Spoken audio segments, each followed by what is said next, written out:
A world filled with superheroes and S-rank monsters, but the protagonist? He's just a powerless nobody.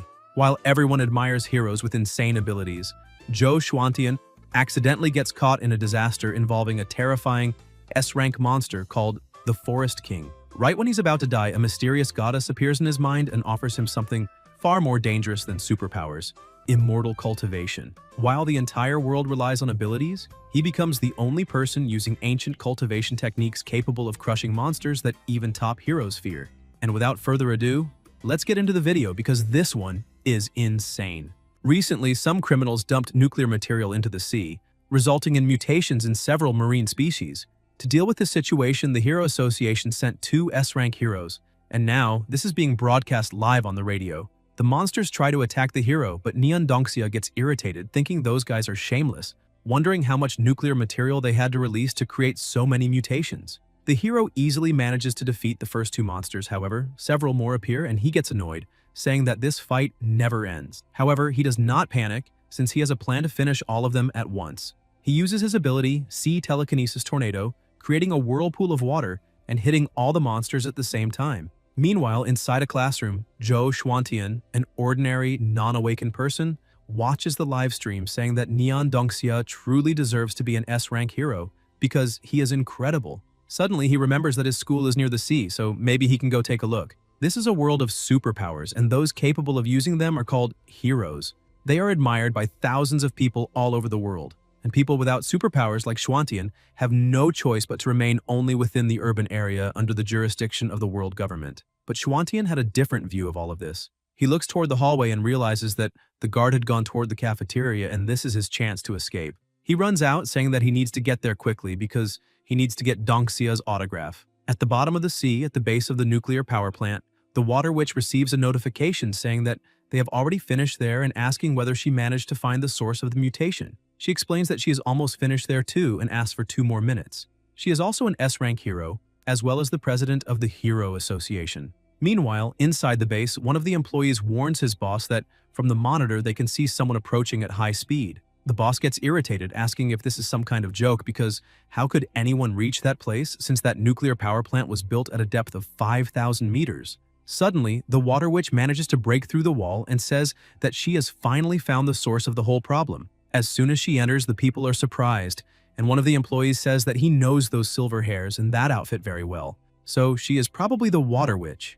The Water Witch asks how they dare bring trouble to the place under her jurisdiction. She begins attacking everyone, saying that they need to pay a very heavy price for everything they have done. She receives another call on the radio and someone introduces himself, saying that he is the new anchor of the radio station called Superpower because he had heard that she was searching for the origin of the mutation and asks what the situation is now. She says that he called at the right time because she has just dealt with the people responsible. In addition, she also found the factory and will separate the nuclear contaminated water later. She looks at everyone, including the live stream, and curses at them all, saying they had better not get in her way again. Because if they think nuclear material is offensive, they just need to call her since she will personally dump it into the body of the person responsible. Schwantian was still watching the live stream and was fascinated by all of it, saying that it is so cool and that apparently having superpowers is amazing. Suddenly, 2 people behind him notice the protagonist, and the young man asks the girl beside him if the clothes he is wearing are not from that school for losers. The girl gets a little confused and asks how he can walk through the streets, because apparently he needs to learn a good lesson. Suddenly, a deity appears and asks what is happening in that world. She is the Lady of Heaven, Queen Mother of the West, known as Alma. She complains, saying that this is filthy and that all those people are filthy. They do not deserve the soul of the Queen Mother, so how will she be able to recover? But among all those corrupted people, she finally finds the protagonist and realizes that she has found someone who is not yet filthy.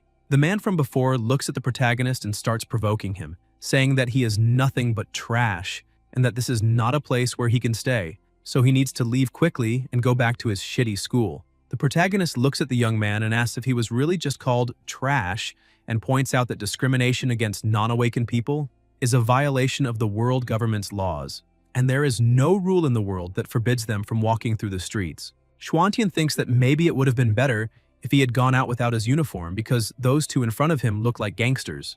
Alma continues observing the situation and is impressed, saying that apparently the protagonist is not bad and has a very good temperament.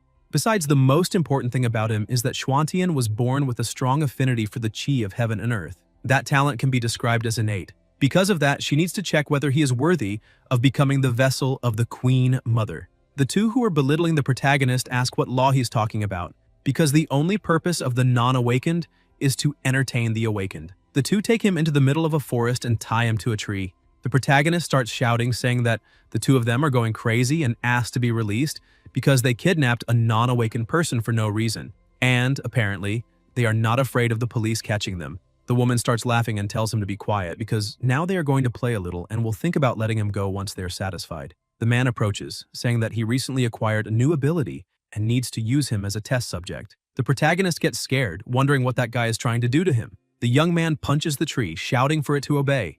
That punch made the tree's roots enter the underworld, and suddenly, a monster appears. The monster asks the humans what they want and how they dared interrupt that king's rest. The protagonist gets scared, asking what the young man did, but the young man only laughs, saying that it worked. He keeps laughing, saying that he will make that entire forest obey his commands.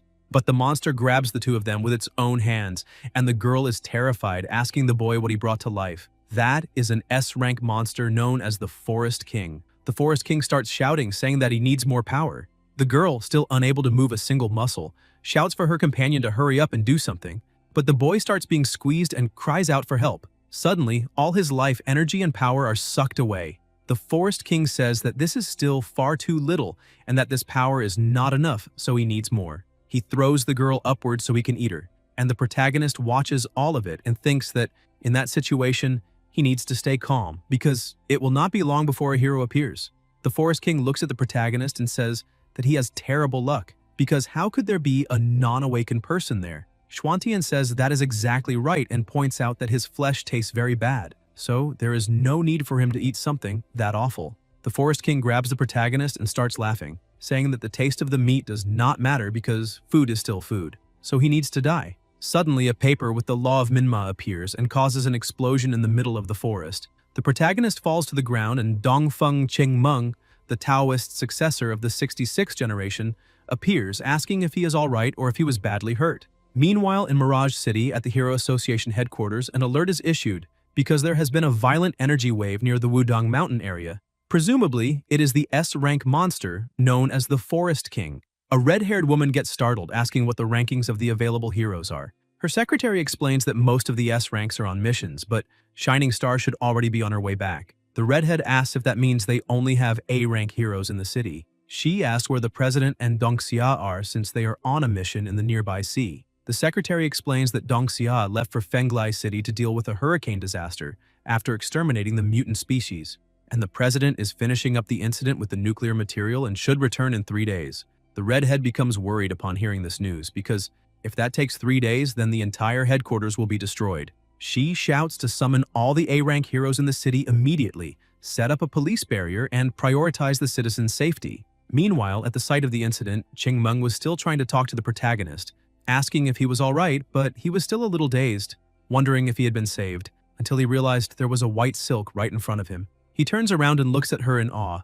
saying that her power is incredible, since she managed to use a super powerful flame. Qingmeng wonders why she's being so nosy again, and apparently she is going to get scolded once more. Qingmeng smiles and says that the protagonist is a little wrong in his deduction, because the truth is that she only used an enchantment. Xuantian holds the paper in his hand and asks what an enchantment is, since he has never seen anything like it before. Suddenly, the Forest King appears again, shouting furiously. He prepares to attack, saying that they will pay the price for what they have done. Qingmeng steps in front of the protagonist and tells him to stay behind her, using another explosion. The Forest King keeps attacking, saying that his vines will keep growing no matter how many times she destroys them. Qingmeng focuses and starts chanting, saying, "O great Emperor, the Protector, the unbreakable shield." She creates a magical barrier to protect the two of them and tells the protagonist to stay close and not move. The Forest King tries to attack, but it is useless. He gets confused, asking what is happening and how that woman managed to block his attacks. Xuantian continues becoming more and more surprised, saying that Taoist spell is truly incredible. He feels protected and calls out to the Forest King, asking if he really is an S-rank monster, questioning if that is all he has because he is far inferior to an S-rank hero. The Forest King tells the protagonist not to be so reckless because he is the king of the entire forest and everything there will surrender to him. Suddenly, the monster starts growing several times larger, and the protagonist gets scared, questioning if that is truly the strength of an S-rank monster. Qingmeng shouts, saying that things are not looking so good now, because that was a spell that could withstand ordinary attacks, not that kind of powerful attack. The protagonist realizes that an attack is coming toward them, grabs her and pulls her back, telling her to be careful. The goddess continues watching and realizes that the protagonist is so weak that a simple attack would completely tear him apart. The Forest King says that he has finally caught the two of them, and that now he will absorb both of their life energy. Qingmeng starts having her life energy drained and feels an uncomfortable pain because it seems like all the energy inside her body is being pulled out. The protagonist also starts feeling the same thing and suddenly begins to lose consciousness. He tries to resist, but wonders if this really is his end and if he will die in a place like that. But suddenly, inside his consciousness, he hears a voice calling him a brat, asking if it is not too early to give up like this. The protagonist, still lost in his thoughts, asks who is talking to him and where that place is. Alma appears, saying that she thinks he has good talent, and asks why he does not try to learn cultivation and become an immortal with her. Xuantian asks who she is, and the goddess says that she is the person who will help him get out of his current problem. However, he needs to think a little more about what she just said. The protagonist asks if she is sure she can defeat that monster. She says that this is very easy for her, but she will do it as long as he allows her to enter his body to guide him in cultivation and help him become an immortal. Xuantian is surprised by this request and thinks that maybe she is an evil existence that wants to control him. He ends up saying that the idea is not bad, but he wants her to prove that by cultivating and becoming an immortal, he will become superpowered.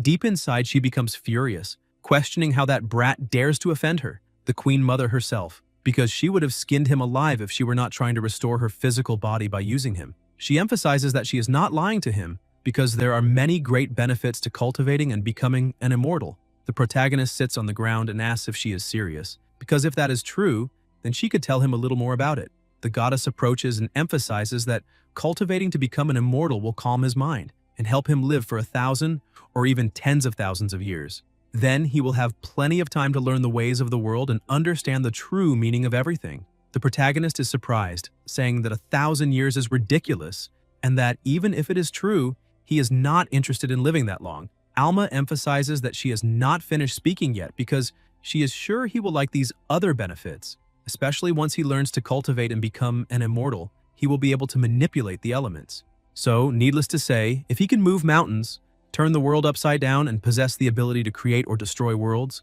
everything will be in the palm of his hands. Xuantian keeps questioning whether she is serious and says that he still does not believe her. While they are there talking about how he is going to become an immortal, he is dying outside on Earth. The goddess says that he is a very ill-mannered brat and asks how her soul will enter his body and support him with her power if he does not open his mind. The protagonist, after receiving a light pat on the head, starts wondering what he should do because that girl's life is being drained because she tried to save him. So he needs to at least try to do what that crazy woman is saying because it is the only way. He agrees, saying that he will become an immortal and do anything as long as she can get him out of that problem. Back in the mountain area, Qingmeng was already unconscious on the ground. The Forest King holds the protagonist, laughing and asking how that little man still dared to speak so boldly to him. Because if he really believes he can stop the next attack, he can wait for that in his next life. But suddenly, Xuantian opens his eyes, and an extremely powerful force begins to surge from inside his body. His hair grows, his eyes change, and he asks who will need to wait for the next life,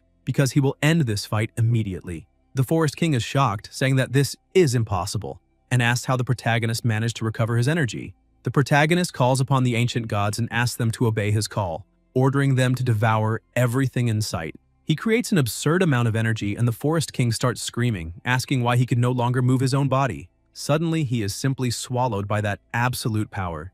Alma realizes that the protagonist managed to use 10% of her power, and that shows that he really is very good. If she can help him cultivate and become an immortal, her revenge will move forward. She disappears, and the protagonist returns to normal, asking where that monster went. In addition, he also notices that his body has changed. His hair has changed color and grown longer, so he gets scared, asking what is happening there. The goddess explains that the monster was absorbed by the protagonist's body. She emphasizes that everything she said before was not a lie. After learning her cultivation technique, he will be able to use it to control his power. Xuantian finally understands what is in front of him and emphasizes that this cultivation thing is apparently incredible, and he really wants to learn it. Meanwhile, at Shanghai City School for the Non-Awakened, a plane had stopped and everyone in front of it needed to move as quickly as possible because they could not waste time. If they took any longer, none of them would be able to leave. The woman was trying to restrain the students, saying that there was no reason for them to panic, since the association had already sent 2 A-rank superheroes to protect them, and all of them could evacuate safely. A blonde boy starts looking around and asks Xiaoer if he has seen Xuantian. Xiaoer says that guy probably escaped to watch the A-rank superheroes in battle and that there is no need to worry about him. Meanwhile, near the school, Burning Fiery, the 12th A-rank superhero, was holding back the advance of the monsters. But Quickblade was angry because he was stealing all his prey. He quickly advances with his sword, cutting down all the other monsters around him. Fiery asks what the fun is in fighting those weak monsters because he wanted to fight the Forest King face to face. Quickblade tells him not to be so arrogant because S-rank monsters compared to those little creatures are completely different races. And if he decides to do that alone, he will only be embarking on a suicide mission. Suddenly, the monsters surrounding the two of them notice something and immediately run back. Quickblade asks what that was and why all the monsters are retreating. Fiery wonders if it is possible that the Forest King was defeated. The protagonist, who was approaching, notices the horde of small monsters coming toward him and asks what is wrong with them. He tries to use his powers again but realizes that it is not working. Alma warns him that the mere fact that he managed to execute that power before means that he is indeed very talented, but if he wants to use it again, he will need to cultivate more. Completely terrified, he asks if this is some kind of joke because if that is the case, then his only option is to run. The goddess continues explaining that cultivation requires time and cannot be rushed, so he needs to run as fast as possible. Xuantian says that she made it sound easy and orders her to hurry up and help him think of a solution. Otherwise, he will be torn into pieces. Suddenly, the sky begins to change and powerful lightning takes the place of the clouds. Shining Star, an S-rank hero, was trying to catch up. Chen Xingxuan, the president's daughter, was still in the middle of the forest looking for her bracelet because originally she had gone there to see if her superpowers had returned. She hears a noise, looks back and gets scared, asking where so many monsters came from. She tries to run away and realizes that she's being very unlucky that day, but keeps running, saying that she cannot die no matter what. Suddenly, she runs into the protagonist and shouts for him to get out of the way, but there was no time. She falls on top of him and he starts smiling, asking if he has already reached paradise. Xingxuan gets up and apologizes, saying that she did not see that they were coming. The protagonist says that they had better focus on the current situation because they are surrounded. Besides, if she is in the middle of the forest, then that means she must also be one of those awakened people, and he asks her to use her powers immediately. Xingxuan says that she is indeed awakened, but she is without her bracelet, so she is unable to use her powers. The protagonist gets confused, wondering what kind of power requires the use of external objects to be activated. He asks her if she is not lying and if she can really eliminate those monsters if she has that bracelet. Xingxuan gets angry and shouts that she is not lying, because if she really has her bracelet, then she can eliminate all that trash in only 3 seconds. Xuantian places Qingmeng on the ground and says that the forest is enormous, and looking for a tiny bracelet inside it is like looking for a needle in a haystack. He thinks for a moment and asks the Queen Mother if she is going to come out to help him, because she cannot disappear at such a critical moment. He tells Xingxuan to forget the bracelet for now because they are already surrounded. He asks her to carry Qingmeng on her back because he will stay behind and distract those beasts. Suddenly, the protagonist notices that there is a bracelet tangled around the horn of one of the monsters and asks her if that is the bracelet she was looking for. Xingxuan says yes and emphasizes that this is why she could not find it. Xuantian says that it is all right and charges forward, saying that he will trust her because he hopes she can indeed eliminate all those monsters in only 3 seconds. He thinks that if this does not work, then against all those monsters, he definitely will not even last 3 seconds. He charges forward with his bare hands to attack one of the monsters, manages to grab the bracelet, and throws it to her at the last second. He shouts that this is the end for him, but she puts on the bracelet and tells him not to worry because he will not die since now she is able to show a bit of her power. She lifts all the monsters and snaps her fingers, making all of them explode simultaneously. Xuantian is impressed, saying that it is incredible because it looks like fireworks. However, his joy does not last long and he complains because new monsters have appeared again. Xingxuan says that there is no problem because now she can turn all of them into dust. New explosions happen and within a few seconds, all the monsters had been completely eliminated. The protagonist praises her again, saying that the firepower is truly incredible. He asks what kind of technology that is and whether he can test it a little too. But Xingxuan says that he cannot even think about it because that bracelet was custom made for her, and is not available to the general public. However, she realizes that she is feeling a little strange because maybe she used too much of her power. The ground begins to shake and the protagonist questions what is happening. Suddenly, the two of them start falling. Meanwhile, Dongfeng Zhaoshu, Qingmeng's father, was angrily searching for his daughter since she never listens to him. He goes to the hole and uses his abilities to levitate the protagonist, Xing Xuan, and his daughter. He looks at her, thinking that apparently she has already forgotten the family rules. At the Hero Association headquarters, the redhead still could not understand anything, asking if the energy source really disappeared and what was going on, because perhaps some hero had defeated the Forest King. Her secretary says that they have not received any reports so far. This makes the redhead think that maybe the Forest King could be hiding. She asks them to send an investigation team immediately and not rest until they find the Forest King's remains. An investigation team is quickly sent into the forest and they wonder whether a hero really managed to eliminate the Forest King. While searching, they find Xingxuan and Xuantian. They are taken to the hospital and the protagonist's sister runs out, thinking that her brother needs to be more careful because he cannot get hurt and wondering why he was in the middle of the forest. Suddenly, two men stop in front of her, asking if she is there to see her brother. One of them says that he is very lonely there and asks her to stay with them for a while. She thinks that apparently those idiots are looking for death because she is in a great hurry. She tries to solve everything without violence, asking if they are really capable of bullying someone as adorable as her. The man says that the truth is that they are not bullying her, only asking her to spend a little time there with them, and he thinks that she is very beautiful. The protagonist's sister loses her patience and punches the man in the face, saying that this is extremely annoying and tells him to get out of her way already. She keeps running and goes to her brother's room. The doctor asks if she has family and tells her not to worry because he only got hurt a little. But as soon as she looks at her brother, she's surprised, saying that he had short hair and it was a little darker, so how did he become like that? This makes her wonder if he is really okay. The doctor is surprised and says that according to the reports, there is nothing unusual about his health, but now he needs to leave and asks her to stay there and take care of him for a while. While sitting beside her brother, she thinks that this is a little strange and wonders how he could suddenly appear in the forest and come out injured, because if anything happens to him, she will never be able to forgive herself. She cries, thinking that she needs money, but on the outside, she keeps a smile on her face, telling her brother that she needs to go work a part-time job. Otherwise, she will not be able to pay the hospital bills, and that she will come back to see him at night. As soon as the protagonist is alone, the goddess appears, saying that it is time for him to wake up and begin his training. Xuantian slowly opens his eyes and asks where he is and where those two girls are. The goddess says that they are fine and tells him not to worry. He gets up even more frightened and asks why he is inside a hospital and how long he slept. The goddess says that maybe it was about half a day. He thinks that he needs to get out of there immediately in case the doctor tries to keep him there, because that will cost a fortune. Sometime later, back in his room, he thinks that the hospital probably sent the bill to his sister, which makes him wonder what he should say when she comes back that night. In that world, the non-awakened are incapacitated by the government, so the protagonist cannot work and cannot even decide to leave the hospital on his own. He thinks that he does not know exactly how much the medical bills are, but he hopes that his sister will not be too angry with him. Alma asks what is wrong with him because they can take the first step toward immortality. The protagonist gets excited because he had already managed to eliminate an S-rank monster, and after learning to cultivate, he will probably become a superhero too. That way, his sister will no longer need to shoulder all the family expenses alone.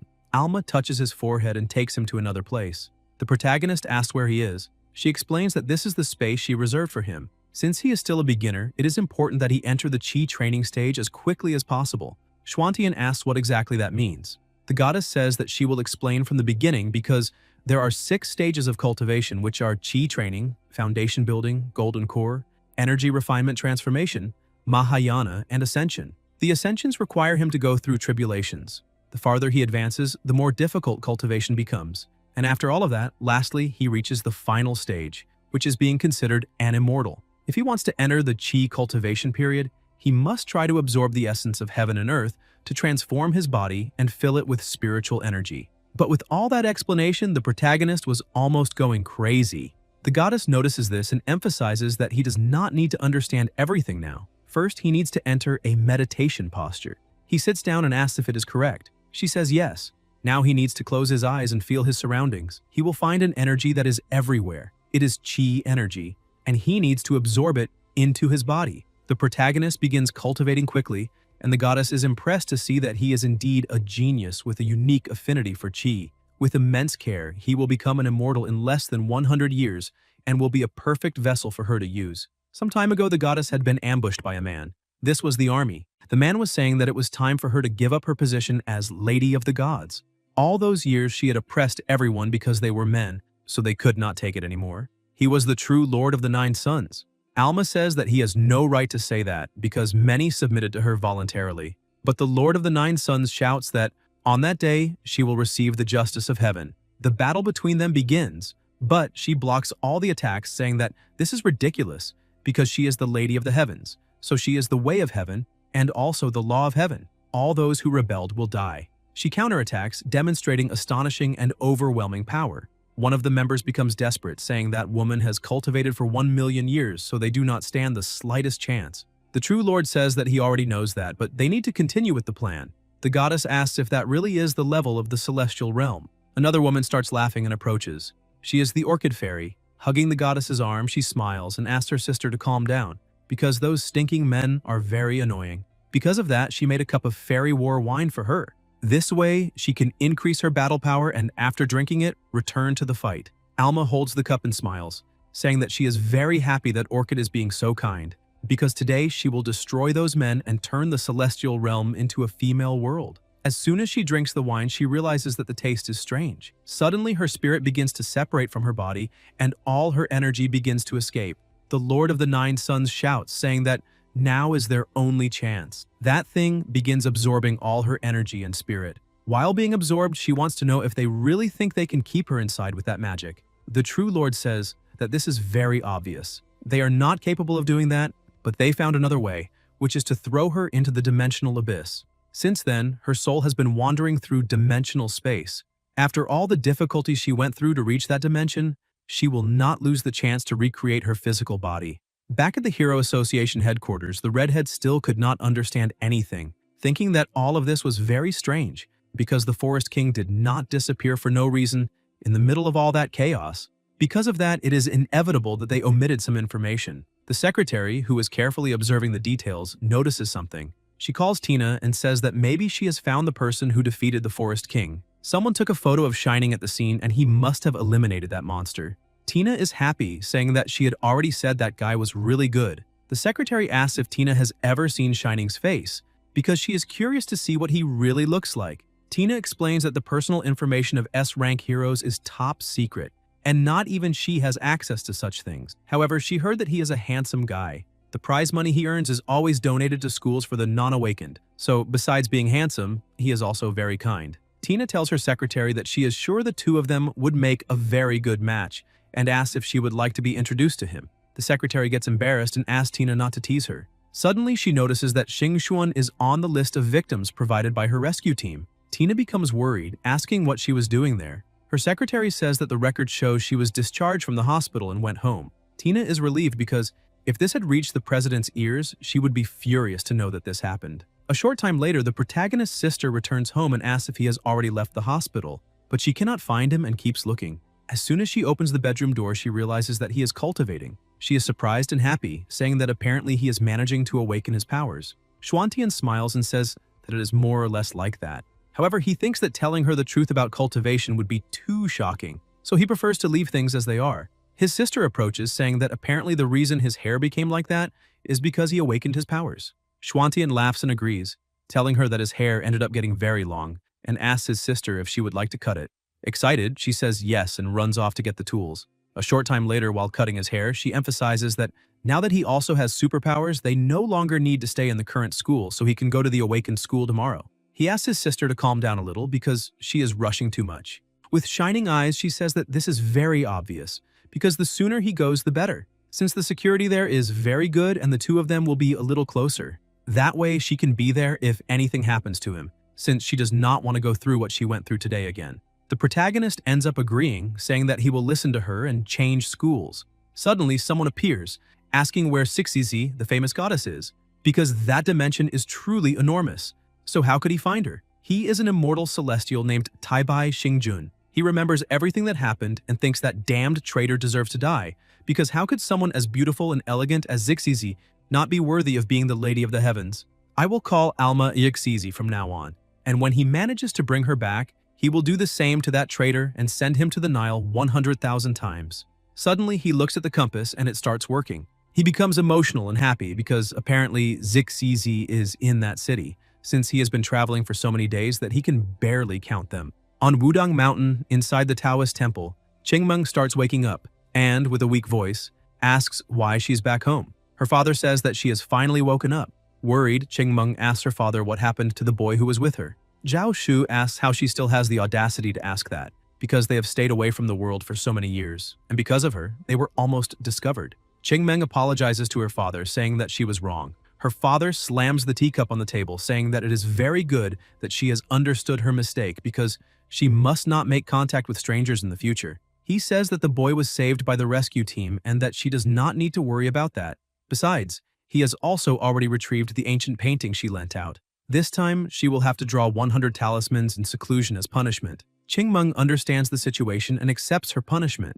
The protagonist was brushing his teeth and thinks that the world has never been fair. Some people born into hero families have two abilities, while there are people like him, born without parents and without superpowers. He used to be obsessed with chasing after heroes, while wondering if he could also awaken superpowers and maybe get closer to them. But now, he no longer dreams like that. With the help of the immortal cultivation method, the chance he had longed for has finally come to him. As soon as he arrives at the new school, he is impressed, because everyone there has superpowers. With a smile on his face, he thinks that he needs to say goodbye to his old classmates, but they do not need to worry because he will still visit them sometimes. He walks a little and sees a room in front of him, thinking that maybe this is the place where freshmen take their tests. The protagonist gets in line and the examiner explains that all freshmen need to take the test first to see their superpowers using that equipment. The protagonist becomes worried because if that is equipment for testing powers, then he does not know if it will be able to detect his cultivation. Meanwhile, in a flying car, Xing Xuan's mother was telling her daughter that she had trusted Dr. Saimu to study the matter of restoring her powers, so she does not need to cause trouble in the meantime. Xing Xuan tells her mother not to worry and says that what happened yesterday was only an accident, that she is almost there and will talk to her later. As soon as she arrives, several people gather beside the car. She steps out and greets everyone, telling them to have a great day. All the men are enchanted by her because, besides being beautiful, her academic performance is incredible. And that is what is expected from an honor student. Wang Zirui, the son of the richest man, tells everyone to get out of his way so they do not block his view. He looks at her, saying that she is indeed the woman he desires, and that when he inherits his father's property, he will definitely add her to his harem. A short time later, the protagonist leaves the testing room, saying that it is finally over, and now he only needs to wait for the results. But he is surprised to see the girl he met in the forest, so he goes over to say hello. Zirui notices this and says that apparently that boy is stalking Xing Xuan. He asks one of his henchmen to stop the protagonist immediately. The boy uses a water ability and traps the protagonist inside a bubble. He's surprised, asking what is happening there. He asks Zirui who he is and why he is using his powers. Zirui orders his henchmen to put the protagonist down and emphasizes that the protagonist actually has the guts to go after his future wife. Xuantian gets a little lost and asks who this so-called future wife is supposed to be. The other little lackey shouts at the protagonist, saying that it is the girl he was chasing earlier because everyone in that school knows that their leader likes her. Xuantian asks what that has to do with anything, questioning if they really think he cares about that one-sided love. He thinks that he has finally managed to find out that girl's name. The same boy from before asks the protagonist how he dares talk to the leader like that, because he is the son of the richest person in that place, and Xing Xuan is the daughter of the president of the Hero Association. They are basically a perfect match. Zirui starts laughing and says that his follower said something very interesting. Then he gives him some money, making the poor idiot happy. The young man continues acting arrogantly, telling the protagonist to apologize to the leader and promise never to go near her again. But Xuantian asks what will happen if he does not do that. All of them begin releasing their powers, saying that they will make him suffer a lot. The people notice it, saying that there is an idiot challenging the richest boy in that school and that apparently he is a transfer freshman. But no one knows yet what powers he has to be so confident. Zirui tells the three of them to go beat up the protagonist, and whoever manages to defeat him will go with him to his father's mansion. The young men hear this and get excited, because they heard that all the girls there are beautiful. Gigi tries to attack first, but the other boy with wings charges forward, saying that he will be the one to defeat the protagonist. Xuantian realizes that Gigi was the one who trapped him in the water. The three continue attacking, but the protagonist dodges the attacks and thinks that ever since he absorbed a bit of spiritual energy, his body has become much lighter, and his movements have become more agile. So maybe this is the power of cultivation. However, he had been distracted by the attacks, and the flying boy ends up grabbing him and throwing him hard onto the ground. Schwantian gets up, thinking that he did well to protect his body with spiritual energy, because otherwise he would have fractured bones all over his body. The boy who had thrown the protagonist is surprised, asking how he came out unharmed because that should be impossible. Zirui is also surprised, thinking that he has not seen the protagonist use any superpower so far. However, he is extremely agile and has great speed. He is completely fine even after being smashed into the ground. So maybe he has some kind of body-strengthening superpower or something like that. ZXZ praises the protagonist, saying that his use of spiritual energy was not bad and that apparently he can learn things quickly. Schwantian gets excited and tells his master that this is a great opportunity for him to see if his cultivation is much better than those boys' superpowers. The goddess realizes that all this mess is because of superpowers and thinks that she will take this chance to teach him the difference between cultivation and superpowers. She asks if the protagonist can see the things they are releasing from their bodies, because he needs to try to feel them exactly as he felt the spiritual energy and try to control them. Schwantian says that he understands and that he will try to do it. He asks the three fools to hurry up and come at him all at once, because he does not want to waste too much time. They get irritated and charge at him, saying that he will deeply regret saying that. But the protagonist carefully analyzes each movement and tries to control them, creating a huge sphere of water and trapping the three of them inside. Gigi gets confused, saying that those superpowers were his. So how is it possible that the protagonist is using them? Schwantian gets excited but asks his master what just happened. She explains that this is the difference between cultivation and superpowers. Superpowers work by using the energy of the body to affect the environment, just like a magnet attracting metal. On the other hand, cultivation works by using one's consciousness to control the things around them, making them become part of the cultivator. Schwantian is impressed, saying that this is incredible, because if that is true, then it means he can be invincible. Sixizi says that it is not quite like that because materializing his consciousness requires a lot of spiritual energy, and right now, the protagonist's spiritual reserve is not very large, so the things he can control are still very limited. He smiles, saying that he will keep training as much as he can, but at least this is already enough to defeat those three idiots. He looks at Zirui and asks if he wants to keep fighting. The students ask who the protagonist is because that was incredible. A newcomer defeating all three of them at once is something unheard of. Another boy says that he has heard of something like this before and that the protagonist is probably the secret son of some S-rank superhero. Zirui becomes furious and admits that the protagonist is quite strong, but still advises him to apologize immediately and give up trying to get close to Xingxuan. Otherwise, he will regret going to that school. Zirui thinks that it does not matter what the protagonist's powers are because all of them will be useless before his eyes of the future. But Schwantian prepares to fight and says that there is a time to wake up, a time to eat, and a time to sleep. But when it comes to fighting, any time is the right time for him. Before the two can start fighting, Xingxuan shouts for both of them to stop immediately and emphasizes that fights involving superpowers are not allowed on school grounds, and all of them will go with her to the student council. But as soon as she sees the protagonist, she is surprised, thinking that he does not have superpowers, so how did he enter that school and manage to get into a fight? She points at Zirui, saying that according to the school rules, bullying people without superpowers is also not allowed, so he only needs to wait because his parents will be called soon. Zirui gets scared and asks her to wait a moment, saying that it is impossible for that boy not to have superpowers. The protagonist runs over to her and laughs, saying that he is right because he managed to awaken superpowers.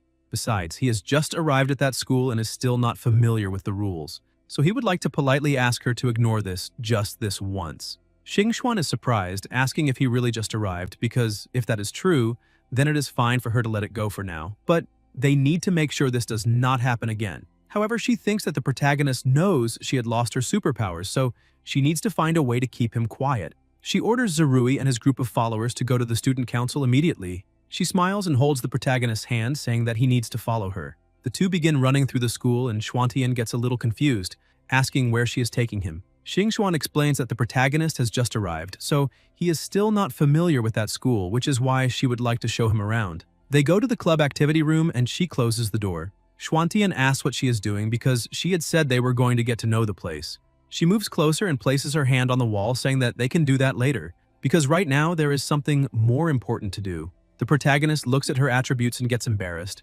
asking what is more important and what she wants to do with him. She realizes that it was also going in a different direction and feels embarrassed. saying that it is nothing obscene. She only wanted the protagonist to keep everything that happened in the forest a secret. Schwantian gets confused asking why she wants that since she was great there, so it would be better if many people knew what happened. She shouts, saying no. He realizes that apparently she likes to be discreet and says that he understands. Suddenly, a boy bursts through the door, saying that he has arrived. This makes the protagonist lose his balance. He places his hands on something very soft and accidentally kisses her. The green-haired young man asks where his classmates are, but when he looks to the side, he sees that scene, gets embarrassed, and runs away apologizing. He thinks that the most beautiful and coveted girl in that school was making out with a man, that this is huge news, and that he needs to tell everyone. Embarrassed, Xingxuan asks the protagonist to get off her already. He also gets embarrassed and apologizes, saying that he did not do that on purpose. She emphasizes that he cannot tell anyone what just happened there because if he does, then she will beat him up. Besides, she thinks that she cannot let the guy who ran away tell anyone about this. The protagonist remains frozen, not knowing what to do, because what happened was something extremely good. Xingxuan manages to catch up with the green-haired guy and irritated traps him in water, ordering him to come back immediately. She orders him to forget everything he saw. He gets scared and asks her to spare his life, saying that he will forget immediately. Meanwhile, in the student council room, a man apologizes to young master Zirui, saying that they were only following orders and asks him to forgive them. Zirui says that the young man is very sensible, so it is all right. The man says that if young master needs anything in the future, he only needs to say the word. Zirui asks if there is any way for the student council to get the list of those who took the test today. The man says yes, because the student council management system and the teaching system are connected so they can take a look. But as soon as they look at the protagonist's score, they realize that it is S. Zirui questions how that is possible because either something is wrong with the machine or the protagonist cheated. Gigi says that if he really is that rank, then the protagonist will be assigned to Xingxuan's class. Zirui becomes furious at this and asks the young man if there is any way to manipulate the numbers, because he does not want to see that annoying boy inside the school. The young man says no, because the student council can only view the data but cannot modify anything. Zirui thinks that this does not matter because there are many ways to get him out of that school. Somewhere else, in the middle of the city, the A-rank superheroine Kanglin confirms the target, an S-rank wanted criminal, Stark. He was standing alone saying that the smell of peace is disgusting, and because of that, he wants to destroy everything all the time. However, he tries to calm himself down, saying that he needs to restrain himself because he has more important things to do at that moment. Suddenly, he senses a presence, which means that he is being followed.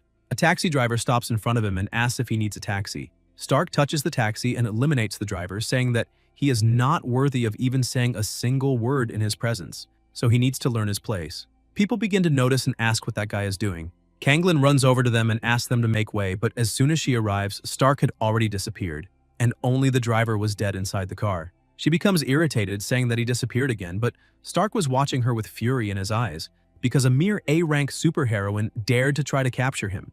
Meanwhile, inside his room, Schwantian had just received the results of the admission test and was placed in Class A. He says that his sister Yunshu will be happy to see this when she comes back. However, he decides to use that time alone to practice, because he needs to enter the Qi training stage. He concentrates but finds something a little strange and questions why he cannot feel any spiritual energy. Sixizi explains to him that the spiritual energy there is very weak. When he practiced yesterday, he absorbed all the spiritual energy nearby. So, if he wants to practice, he needs to go to a place where the natural environment is well preserved, like a forest. He is surprised, asking if absorbing spiritual energy really is that troublesome. The goddess explains that part of the spiritual energy he absorbed yesterday was collected by her in the forest because she was afraid he would think it was too difficult and give up. This makes the protagonist a little unhappy because he was tricked. Suddenly, someone starts knocking on his door. He finds it strange since his sister is still working, so he does not know who it could be. Xingjun was at the door saying that Sixizi is inside. The protagonist opens the door asking how he can help. Xingjun leaps forward and hugs the protagonist, crying and saying that he finally managed to find her. Schwantian gets confused and tries to push Xingjun away, but he keeps saying that it was very difficult to find her. The protagonist gets irritated and kicks him in the face, saying that he had already asked to be let go. The goddess appears, saying that no wonder the voice sounded so familiar. She says that he is Taibai Xingjun and asks what he is doing there. The protagonist asks his master if he is someone she knows. With a slightly surprised smile, she says yes. Xingjun, still crying, says that he finally managed to find her. Sixizi asks him to stop crying because now that he is there, he can answer whether he knows where her body is and if there is a way for her to return. Xingjun explains that he bribed the deity Beauty and had her secretly help him open the portal. Then he was in such a hurry to go to that planet to help her that he forgot to think about how to go back. Shixizi gets irritated, saying that he is an idiot because there is no point in the two of them meeting if they have no way to return. Xingjun tells her not to worry because her spirit has merged with that boy's, so her body can only be reconstructed through him. Because of that, he will help and provide all the pills he needs to cultivate to immortality. Shixizi becomes a little happier because with those pills, the protagonist can really speed up his cultivation a lot. Xuantian, still lost in the situation, asks why the two of them are looking at each other without saying anything. Xingjun tells the protagonist that his house seems quite big. The protagonist asks what he means by that. Xingjun says that from today on, they will be a family, but Xuantian throws him outside and says that he cannot stay in his house. Xingjun knocks on the door and asks the protagonist to wait a moment, because he can provide all kinds of pills he needs to cultivate immortality. Shixizi questions why the protagonist will not let him stay there, since Xingjun can make all kinds of immortality pills and will be of great benefit to his cultivation. The protagonist says that this is not a social welfare home. Besides, his sister will not agree to it. Xingjun keeps knocking on the door and tells the protagonist that with his current cultivation rate, it will take him at least a year and a half to reach the Qi training stage. But he has a pill there, and if he takes it, he will reach the stage immediately. In addition, he also has a robe that is one of the best treasures in heaven, and he can have all those things if he lets him stay inside the house. Xuantian becomes a little more interested and opens the door, asking if all of that is true. Xingjun gives his word, saying that he would never lie about such a thing. The protagonist thinks that he does not know when he will be able to reach the Qi training stage on his own, so that pill is truly tempting. He takes the robe and the pill and closes the door again, saying that he will keep them. Shixizi says that the protagonist took the pill and the treasure, but kicked Xingjun out again. Xuantian explains that it is because his face was very ugly, so he needs to stay outside for a while. An hour later, Xingjun enters the house and the protagonist says that it is fine and that he will sleep on the floor of his room, but he must stay in his room or in the living room. Besides, he is absolutely not allowed to go near Yunshu or her room. Xingjun says that it is fine and asks him to calm down because everything was already very clear. The protagonist looks at the pill and asks if it is really any good. Xingjun takes advantage of this and says that he has not bathed in days, so he will use the bathroom first. Xuantian prepares to take the pill, however, the goddess asks him to wait a minute. She explains that this immortality pill will not work there. He needs to go to the forest. Only with the support of its spiritual energy will he be able to maximize his potential. Xuantian explains that at that time there will be no bus available to go to the forest, and paying for a taxi there is very expensive. Shixizi holds his face and says that this will be easy to solve because she will teach him a footwork technique. It allows him to fly through the air and he only needs to follow the method to reach the rooftop. As soon as they go to the rooftop, the protagonist asks if she is sure that he will be able to fly. The goddess says that as long as he follows the formula she just taught him, there will be no problem. He concentrates, tries to fly, and actually succeeds. Shixizi says that they need to be quick because his sister will come back at 10 o'clock, so they cannot waste time. A short time later, they arrive in the middle of the forest, and she says that this place has a lot of spiritual energy so he can consume the pill there. She emphasizes that this pill was refined with divine power and is not as complex as ordinary pills. He can absorb it without worrying about affecting his foundation. The trick to refining the pill is to use spiritual energy to catalyze the energy inside it. He has to catalyze the spiritual energy to activate the pill and convert as much of its energy as possible. The more he absorbs within a certain period of time, the better it will be. Xuantian concentrates as much as possible, however. He begins to feel an intense heat because the pill's energy is spreading through his body, and every refined bit is increasing his body's strength. Suddenly, he enters a subspace again and asks what the sphere in front of him is. Shixizi explains that inside that sphere is the monster he had previously absorbed, and now he can try to refine it with spiritual energy. The Forest King was furious, asking what place that was and ordering someone to get him out of there immediately. Suddenly, he begins to be surrounded by a strange energy and questions what is happening. The protagonist manages to absorb him perfectly, and a column of energy begins to rise from his body. The goddess congratulates him because he has finally entered the Qi training stage. Meanwhile, at the site of the battle with the Forest King, Stark observes the area and says that there is definitely something wrong with the Hero Association's information. Judging by the level of the fight, there should be remains of the Forest King. Only the power of the special system could make the Forest King disappear without leaving any traces. And without the Forest King's remains, the organization's plan has been delayed again. Suddenly, he sees the column of energy coming out of the protagonist and is surprised, saying that there is a human nearby. He goes over there and realizes that he was right. He charges in with everything, saying that he failed to complete his mission, so he will have some fun attacking that guy for a bit. But the protagonist senses someone's presence and slaps Stark across the face, throwing him far away with great force. He is surprised, asking what that was, who that guy is, and why he was attacked out of nowhere. However, he is quite happy since the power of his strike was much stronger than before. Stark asks who that guy is because he seems weaker than a C-rank hero, and yet he was able to injure him. Irritated by this, he attacks again, saying that he will finish that boy immediately. But the protagonist manages to dodge the attack again, asking who Stark is and why he is attacking him. Stark tries to attack again, saying that inferior creatures do not deserve to know his name, but the protagonist dodges again. Stark accelerates quickly, thinking that he underestimated that boy, but now he will have to show his true speed. Schwantian starts being overwhelmed in the fight, and questions how that guy suddenly became so strong. Stark appears behind the protagonist and lands a very powerful kick, throwing him against a rock, asking if that is all he has. Schwantian calls his master, saying that he was winning easily before, and questions why it is so difficult to defend himself now. Sixiji explains that when the protagonist reached the Chi training stage, he activated a bit of the resonance of the power of heaven and earth, and that is why he became so strong. However, that resonance has already ended now. Schwantian understands and asks his master if she could teach him a bit of combat magic, otherwise he will not be able to defeat that guy. The goddess says that it may be too complicated for him to learn in a single minute,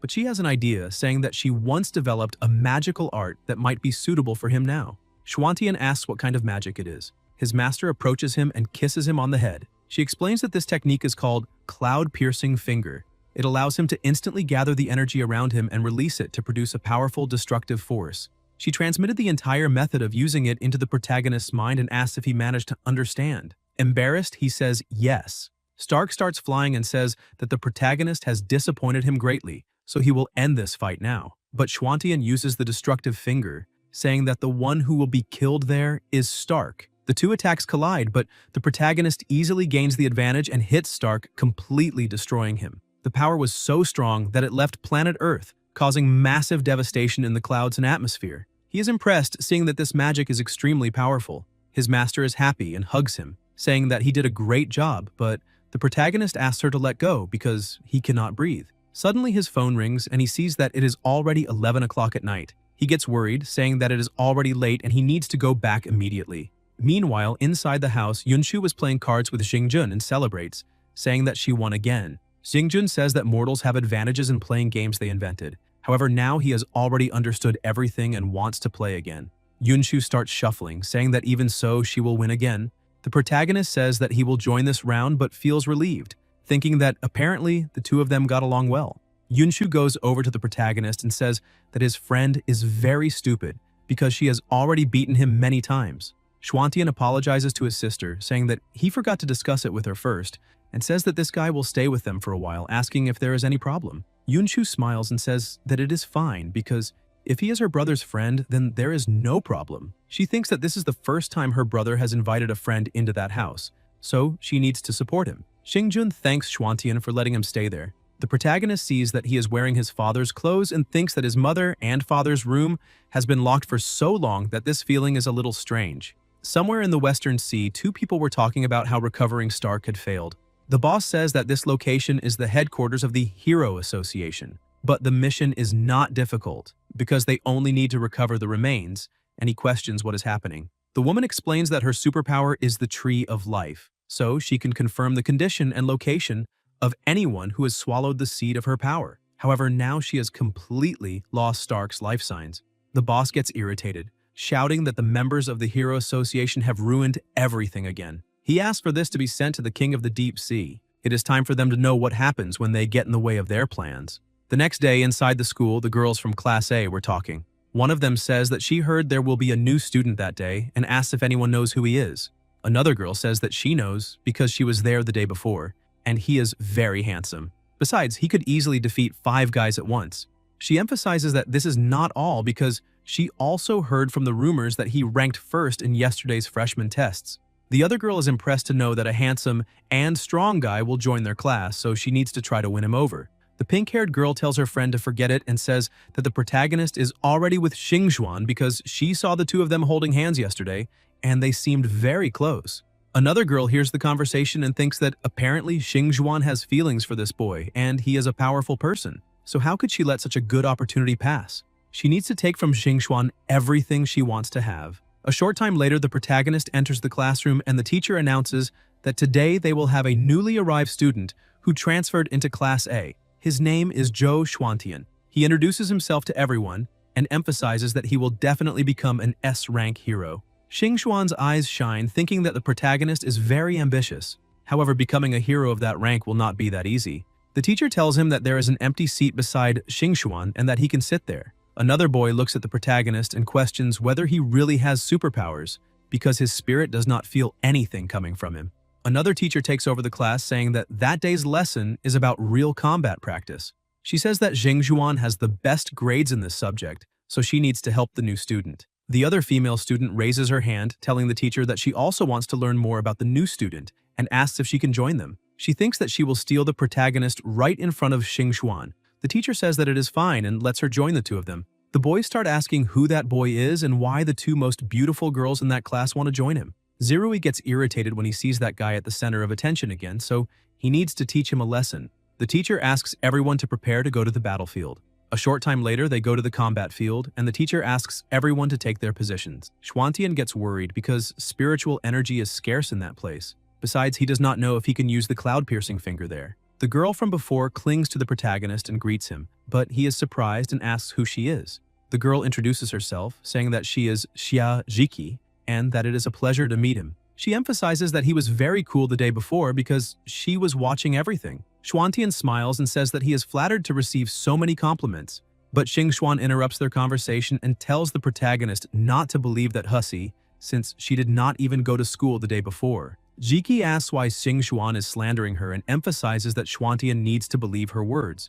But Xingjuan grabs the protagonist's other arm and tells that woman to get away because she will not let the protagonist be deceived. The atmosphere heats up between the two of them and they ask who he is going to believe. He does not know what to answer, but the teacher approaches, saying that the exercise will begin soon and that they need to prepare. He feels relieved because, thanks to the teacher, he managed to escape that situation. Suddenly, the room starts flashing, and Xingjuan asks what kind of monster they're going to fight. Jiki explains that the monsters are random, and each team deals with a different monster. Suddenly, the C-rank Frostthorn octopus appears with the abilities of freezing, illusion, and regeneration. Xingjuan complains, saying that it is the monster she hates the most.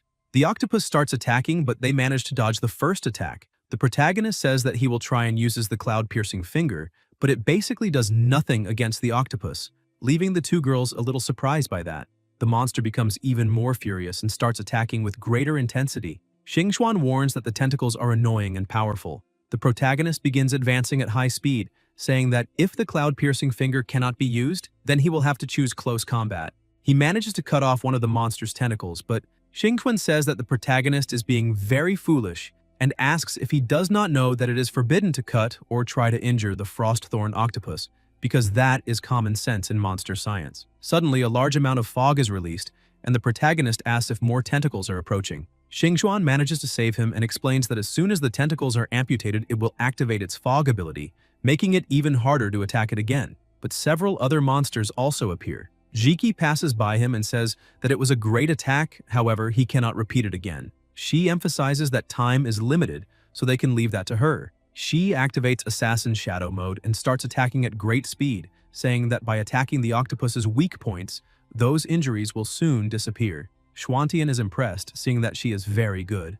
Jiki finally manages to find the real one and attacks its eye, but she is tricked and lured into another illusion. Suddenly, she is trapped by the tentacles. But Xingjuan manages to use her explosions to free her.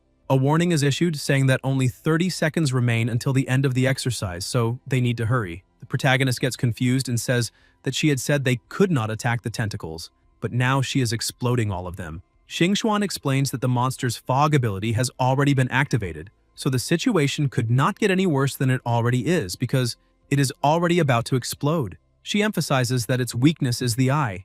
If they destroy the core in the eye, that monster will die, but they do not have time to search for the real one. So there is no other alternative but to explode all of them. However, the explosions were not effective either. Suddenly, more tentacles head toward them, and the three of them end up being caught. Jiki shouts that it is impossible and asks how the octopus grew so much. because it was using illusion abilities to make them underestimate its strength when it first appeared. There were only 10 seconds left until the end of the exercise, and Xingxuan says that this time they will fail. However, the protagonist cuts all the tentacles around him and tells them not to lose heart because that much time is enough. The night before, while returning home, Xuantian asked his master if the cloud-piercing finger requires him to use his own spiritual power to channel the energy of heaven and earth into a single line. Because of that, he needs to ask what happens if there is a shortage of spiritual power between heaven and earth. She explains that using his own spiritual power to channel the energy of heaven and earth when casting spells not only allows him to maximize the preservation of his own spiritual power, but also grants him great power. Just like he did with that guy, considering his current strength, by using the power of heaven and earth, he is able to obtain power equivalent to that of an S-rank superhero. However, when executing that move, the surrounding energy will be consumed, which makes it difficult to recover in the short term. When there is a shortage of the spiritual power of heaven and earth, or when that power is non-existent, it is necessary to rely entirely on his own spiritual power to perform magic. However, this method significantly consumes his own spiritual power, leading to a reduction in his power. Because of that, he should only use it when it is truly necessary. Using the cloud-piercing finger through his own spiritual power should be equivalent to the full power of an A-rank hero. Back in the present, the protagonist concentrates and says that playtime is over now, and he will show everyone what he is truly capable of. He uses the cloud-piercing finger, easily destroying the tentacles and the octopus's core. He thinks that temporarily he may have become a C-rank hero now, but after that attack, his spiritual energy was almost completely exhausted. However, that attack not only destroyed the monster, but also caused a hole in the combat field. The other students are impressed, asking what power that is, because it is certainly the power of an A-rank hero. Xingxuan hugs the protagonist, saying that it was incredible, because he managed to defeat the monster with a single move. Jiki, also impressed, says that apparently he had been hiding his true power from the very beginning. As soon as the other people gather, the announcement is issued, saying that the exercise has been completed and that they can go to the other area. The students are impressed to see that Group D obtained a perfect score, because the newcomer was very lucky. Besides having two beautiful girls accompanying him, he also managed to get a perfect score. Zirui goes over to the protagonist and says that he was just lucky, but the protagonist says that his envy is very sharp and that he needs to be a little careful if he does not want to cut himself. Zirui emphasizes that they still have not finished their fight, so he asks if the protagonist would like to reschedule it for 3 days from now. And if the protagonist loses, he needs to leave the school forever. Xuantian asks what happens if he wins. Zirui says that he will kneel and call him father 3 times. Meanwhile, at her house, Kanglin was watching the news. The news said that last night, a strange light suddenly appeared in the forest and many citizens shared photos of the incident on the internet. Some internet users speculate that this may be related to the Forest King's attack, so today they invited renowned scientists to debate the matter. Kanglin thinks that it might be what she is thinking. She calls Molong and says that she needs him to investigate whether any major incidents occurred in some of the cities where Stark had been in recent months. She gets up because she needs to personally check the forest. While driving to the site of the incident, she receives the news that Molong has already obtained the results, and all the cities Stark passed through were targeted by S-rank monster attacks. And all those attacks occurred before his arrival. She thinks that apparently she was right and that Guy is part of Cthulhu, an organization dedicated to the fusion of humans and monsters. They are probably after the Forest King's remains, and there must be some clue. The protagonist returns home and complains to his master, saying that there are many limitations associated with using the cloud-piercing finger, and asks if there is not a slightly better spell to use. She emphasizes that there is no quick solution for cultivating immortality. When he reaches the foundation building stage and accumulates more spiritual energy in his body, this problem will no longer exist. Xuantian goes to Xingjun, who helped him break through last time, because he would like to get a little more. Xingjun explains that that pill should only be consumed when the user cannot progress or when they are at a lower level. On the other hand, he can offer some fire pills, which have the potential to quickly increase his magical power, as well as some Xuan Ming pills, which have the ability to heal wounds quickly. The protagonist accepts, saying that this is better than nothing. Besides, it is getting late and he had better hurry and go to the forest to absorb more spiritual energy. Meanwhile, on the way, Kanglin finds Stark and says that he's under arrest. Stark thinks that this really is not his lucky day, because when he finally managed to recover his physical body, that woman appeared. He charges forward quickly, saying that she has made him very upset, so she needs to die. She tries to block the attack, but realizes that his strength is immensely great. He throws her far away while thinking that when he meets the protagonist again, he will tear him to pieces, since that toy is not fit to play with him. Kanglin manages to get up and tries to counterattack. She uses her robot to hold Stark down. He becomes desperate because he cannot hide since he has just recovered his body and has not fully recovered his strength yet. Fortunately, it is raining, so he can use that kind of power. He attacks with a breath of deadly energy and manages to stop her attack, counterattacking at the same time. Kanglin thinks that the intelligence indicated that this man is an S-rank wanted criminal, but he only has A-rank strength. Stark manages to defeat her and starts complaining because of her, he basically had to spend all his life energy. Because of that, he needs to turn her into his food. However, he notices that someone is approaching, and maybe it could be people from the Hero Association, so it is better to retreat immediately. A short time later, the protagonist arrives, wondering why it looks like there was a fight in that place.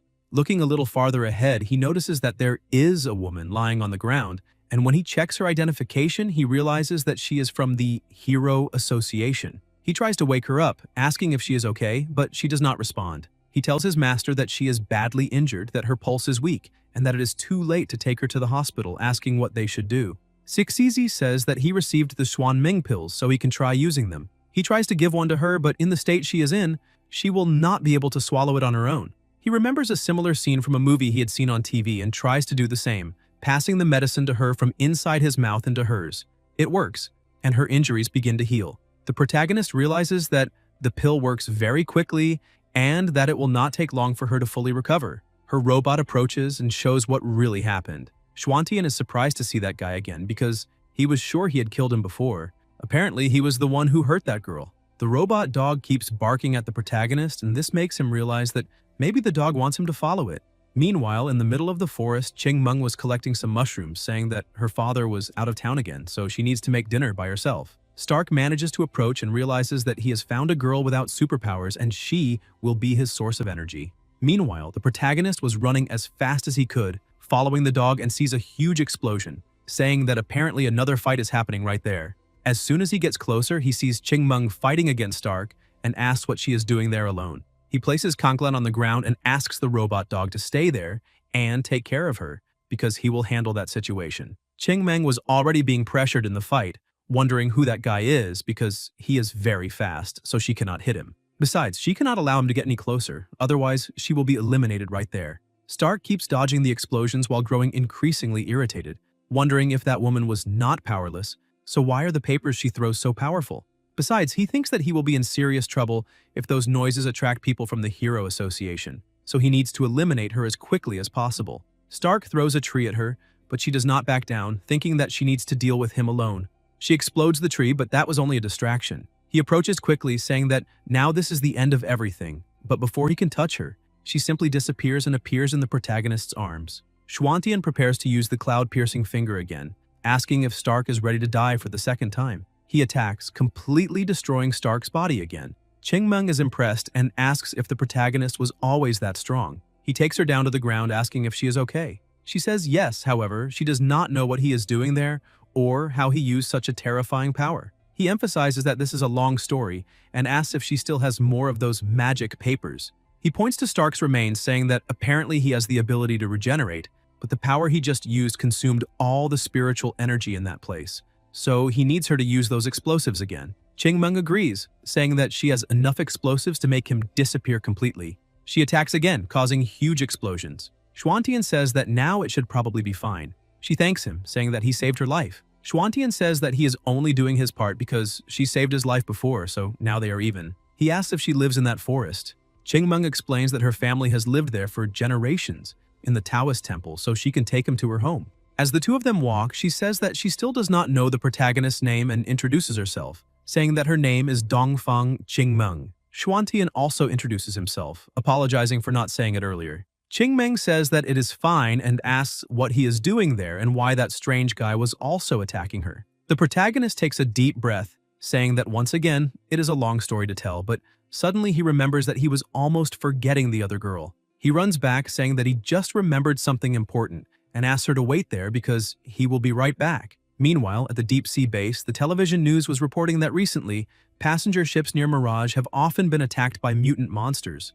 Among them, there are many monsters classified above A rank, and the Hero Association has sent a team led by Dongxia to handle the situation. The girl from before is happy with this news, saying that this is very good because now they only need to wait until they arrive. The other man asks her if that means the material she sent there really works. She says yes, but tells him that he cannot kill the S-rank heroes because the boss plans to keep them alive to extract their powers. The man smiles and tells her not to worry because he promises to leave them alive. She leaves the room saying that she needs to go now because in a few days she will check the results. Schwantian reaches Kanglin, and she was already standing, saying that she was waiting for him. The protagonist asks if she is okay. Embarrassed, she says yes, emphasizing that he not only healed her wounds, but also completed the objective of her task, and she remembers the kiss he had given her. Schwantian gets a little embarrassed, asking if she really managed to remember everything. She explains that her robot dog had recorded everything that happened, and praises the protagonist, saying that he is very strong. She asks if he is some new hero from the Hero Association, and also asks about that other girl. Schwantian starts laughing, saying that he is not a hero because he is still only 16 years old and is studying at Mirage City's superhero school. This leaves her impressed and astonished, asking if he is really just a student, since he just eliminated an S-rank wanted criminal.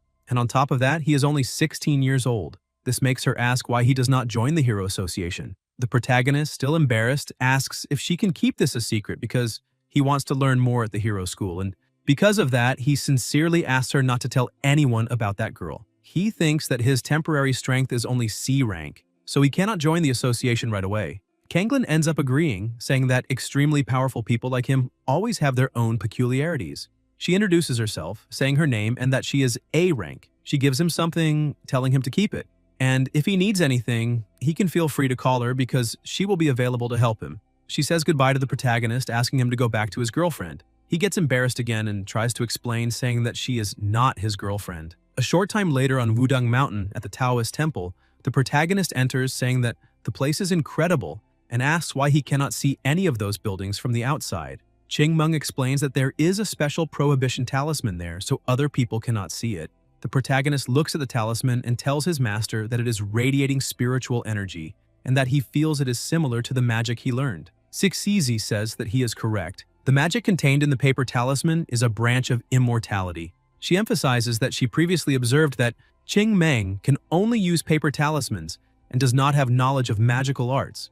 And apparently, there is a possibility that other powerful immortals appeared in that world and taught these things to those people. Fiery, who was sitting inside, says that after a long wait, someone has finally returned because he thought no one lived there anymore. He approaches Qingmeng, saying that she must be the one he is looking for. She draws her sword and prepares to fight, asking who he is and how he managed to break through the prohibition talisman and get there. Fiery asks her to calm down and explains that he was taught how to pass through the prohibition talisman because he is only there to deliver a message. He hands over a letter saying that her brother, Dongfang Yunshuo, asked him to deliver it to her. Qingmeng holds the letter a little confused. Fiery says goodbye, saying that he has already finished what he came there to do, so he had better leave. But Qingmeng asks him to wait a moment and asks if he really is her brother's friend. Then asks how her brother is doing now. But Fiery laughs, saying that it is not exactly a friendship because he has been treated like a servant for a long time. Besides, he emphasizes that he does not know much about her brother since it has been quite a while since the two of them last saw each other and he simply disappears. Schwantian is surprised to find out that she has a brother. She says yes, but explains that she has not heard from him since he left home a few years ago.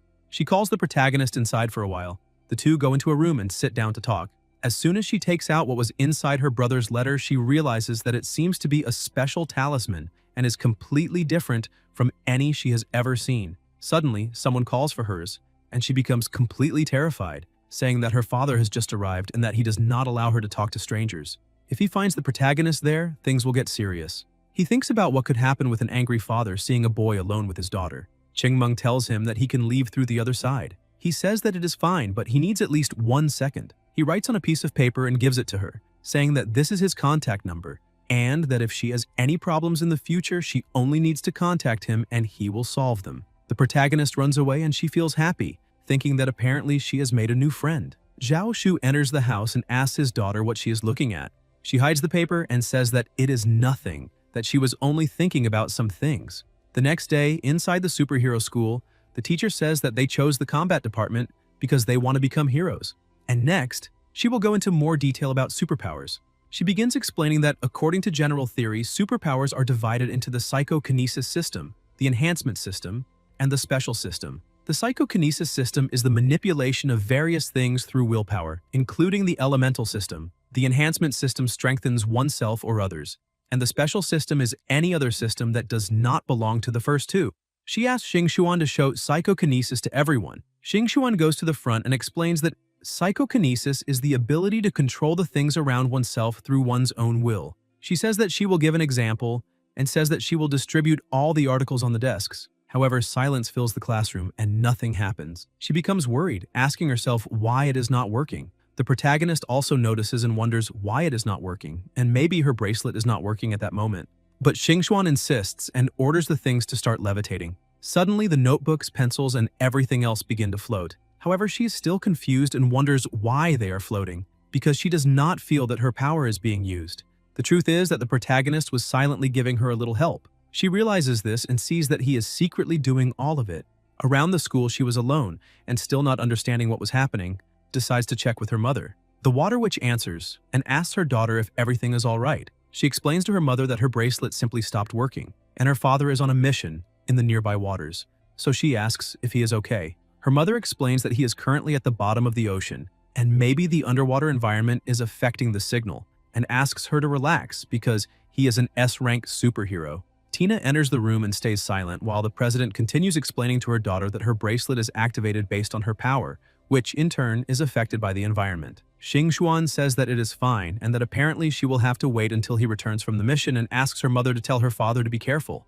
As soon as they hang up, the president tells Tina that they need to keep the fact that Dongxia was captured a secret and arrange the rescue immediately. 1 hour earlier in the city's maritime area, Dongxia was fighting against one of the members of that organization. The Horned Man says that they are in the ocean and that there he becomes invincible. He advances quickly and starts clashing blows with Dongxia, who feels a little pressure when receiving the hits. However, he tells his opponent that he is far too confident. But he thinks that because of that place, the power of his long-range attack has been greatly weakened, and he needs to find another way. He multiplies himself to gain a slight advantage, but the Horned Man only thinks that he will have a little difficulty capturing that guy alive without the equipment. He starts creating several whirlpools, saying that it is all useless, because that entire ocean is his shield and Dongxia's attacks are too weak. But Dongxia does not back down, saying that it does not matter whether they are in the ocean or not, his punch can pierce even the sky. The two continue clashing blows, and the news helicopter sees an extremely large wave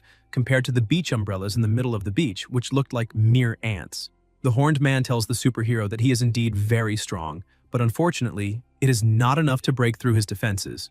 Dongxia is impressed and asks how the opponent managed to come out even after that attack, because if one punch is not enough, he will throw 100. The Horned Man begins to realize that he will not last much longer, since this is becoming increasingly difficult and he needs to use the equipment soon, otherwise he may really end up losing. Their fight becomes more and more aggressive, however.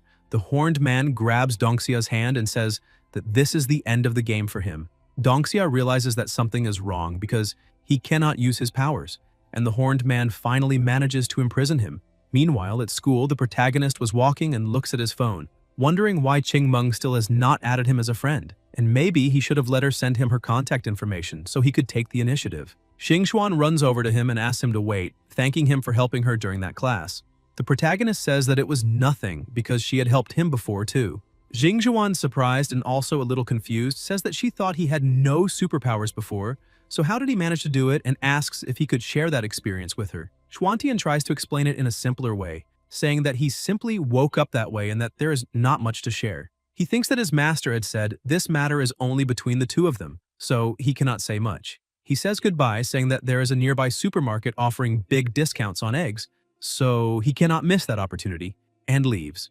But Xingxuan does not easily swallow the explanation and says that, apparently, the protagonist is very suspicious because she has the feeling that he is hiding something. A short time later, she goes to the protagonist's house, saying that luckily, she managed to get his address, and if she can hide inside his house, she will find out what he is trying to conceal.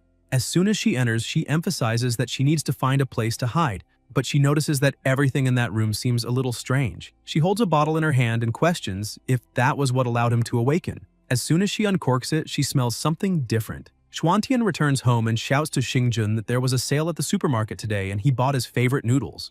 The protagonist asks where he is, and his master explains that he had said he needed some herbs to refine pills, so he is probably out of town. Xingxuan, who was hiding, surprises the protagonist, hugs him, calls him daddy, and says that he finally came back. Schwantian becomes confused and scared, asking her what she is doing inside his house and why she is calling him father. Sixizi finds the opened bottle and tells the protagonist that maybe she accidentally smelled the potion made by Xingjun. She continues hugging and rubbing herself against the protagonist while still calling him daddy, saying that she missed him very much. Schwantian tries to wake her up, saying that he is not her father and that she needs to pull herself together. His master explains that that potion has little effect on those who cultivate immortality, but ordinary people can get drunk for an entire day after inhaling even a little. So the only way to sober her up is to force the energy out. His master places her hand inside her belly, but as soon as she touches it, she notices something strange and emphasizes that this little girl has a spiritual root in her body, a fire spiritual root that has an affinity with spiritual energy. The protagonist becomes happy, asking if that means she was also born with the gift of cultivating immortality. His master says that is exactly right and thinks that although she is not as qualified as the protagonist, she is not bad either. Sixizi asks the protagonist to wake her up with spiritual energy. That way, she will also be able to see if the protagonist has improved in controlling spiritual energy. Schwantian says that it is all right and touches her belly, applying spiritual energy. This causes her to throw up the potion she had smelled earlier. His master emphasizes that she observed that little girl for a long time, and that she seems like a very good girl. When she wakes up, the protagonist needs to tell her about his cultivation of immortality, and if she decides to accompany him to practice, that process will also help the protagonist a lot. A short time later, she had woken up, and he explained the whole story to her. Xingxuan becomes happy and excited, saying that it is incredible that something exists beyond superpowers. She holds his hand, saying that she would also like to learn because she is tired of depending on her father's powers. Sixizi says that if she has agreed, then the protagonist needs to take the first step. She uses her energy inside the protagonist's body, saying that the girl still cannot see her soul, so she needs to use his body. As soon as she takes control of Schwantian, she asks Xingxuan not to move. He touches her lips and she's a little surprised, asking what he is going to do. He kisses her on the forehead and she quickly begins to be taken to another dimension, questioning what that is, because she feels something emerging inside her own body. As soon as she opens her eyes, she sees Sixizi and says that she is very beautiful, asking if she is the protagonist's master. Schwantian says yes, and says that apparently now she can also see her. His master says that it really worked, but Xingxuan, still lost, asks what it was that she just saw. His master explains that she illuminated her spiritual consciousness with the protagonist's spiritual energy and that her spiritual root was activated. Xingxuan hugs her new master, thanking her and asking if she can now also use magic. Sixizi asks her to be a little patient and take that Flying Star Sword manual to study for a while. Xingxuan thanks her deeply for everything happening there. The protagonist says that it is already getting very late and asks her to stay for dinner, because he will cook, and she agrees. Sometime later, Yunshu had also arrived and met her brother's new friend. Xingxuan tastes a little and is impressed, saying that he is a great cook, and starts eating a lot. Yunshu even gets a little worried, asking her to slow down a bit. Xingxuan explains that it has been quite a while since she had dinner with so many people, so her appetite increased a lot. Schwantian asks her if her parents do not have dinner with her. She becomes a little sad and explains that they are very busy with work, so they do not have time for her. When she is at home, she's accompanied by a robot nanny. The protagonist is surprised and says that must be pretty bad. He thinks that since she is the daughter of heroes, she would have a happy and wonderful life, but apparently he was a little wrong. Yunshu says that Xingxuan can feel free to come there whenever she wants, because she will always be welcome. Xingxuan becomes happy and says that she will take advantage of that opportunity because she has a lot of advice to ask the protagonist for. After dinner the next day, they were watching breaking news saying that this could be the greatest crisis in the history of the Hero Association. Recently, the association sent several S-rank heroes to annihilate the King of the Deep Sea, but no one returned, including Dongxia, who ranks third among the S-rank heroes. The protagonist asks if that is not her father, asking if he is okay. Xingxuan does not know what to answer because her mother had not told her what had happened to her father. She decides to act calmly, telling the protagonist that it is better for them to leave that to the Hero Association because they will take care of everything and do not need to worry. She turns off the television and the two return to cultivating, but his master notices that she is a little absent-minded and tells her not to get distracted. Xingxuan tells her master that she learned to sense spiritual energy yesterday and learned many small spells. At this pace, how long will it take for her to reach the Qi training stage? She asks if she cannot take a pill like the one the protagonist took before, but Sixizi says that she cannot think about taking shortcuts. The pill the protagonist took to enter the Qi training stage had side effects. Although he is in the Qi training stage, his spiritual energy has been depleted twice as much as the average person's. Xuantian gets a little angry, saying that he did not know anything about that and asks why she did not tell him about it before. His master emphasizes that there is no reason to worry. As long as he practices carefully, the side effect will naturally disappear once he reaches the foundation stage. Xingjun returns with a big smile. His master asks if he managed to find all the herbs he needed. He says that this is the last medicinal herb, Jade Ganoderma. It is used to enhance the capacity for storing spiritual energy and will soon be refined. He asks who that little girl in the room is. Sixizi explains that she is her new disciple and that he arrived at just the right time. She asks what kind of magical weapons he has and tells him to bring some immediately so that her new disciple can defend herself. But he thinks about what his master just said, because all his magical weapons are meant for collecting medicinal materials and should not be given to anyone else. Sixizi scolds him, saying that he cannot hide them from her, and tells him to hurry up and take them out immediately. He hands over an invisibility jade which can be used to become invisible.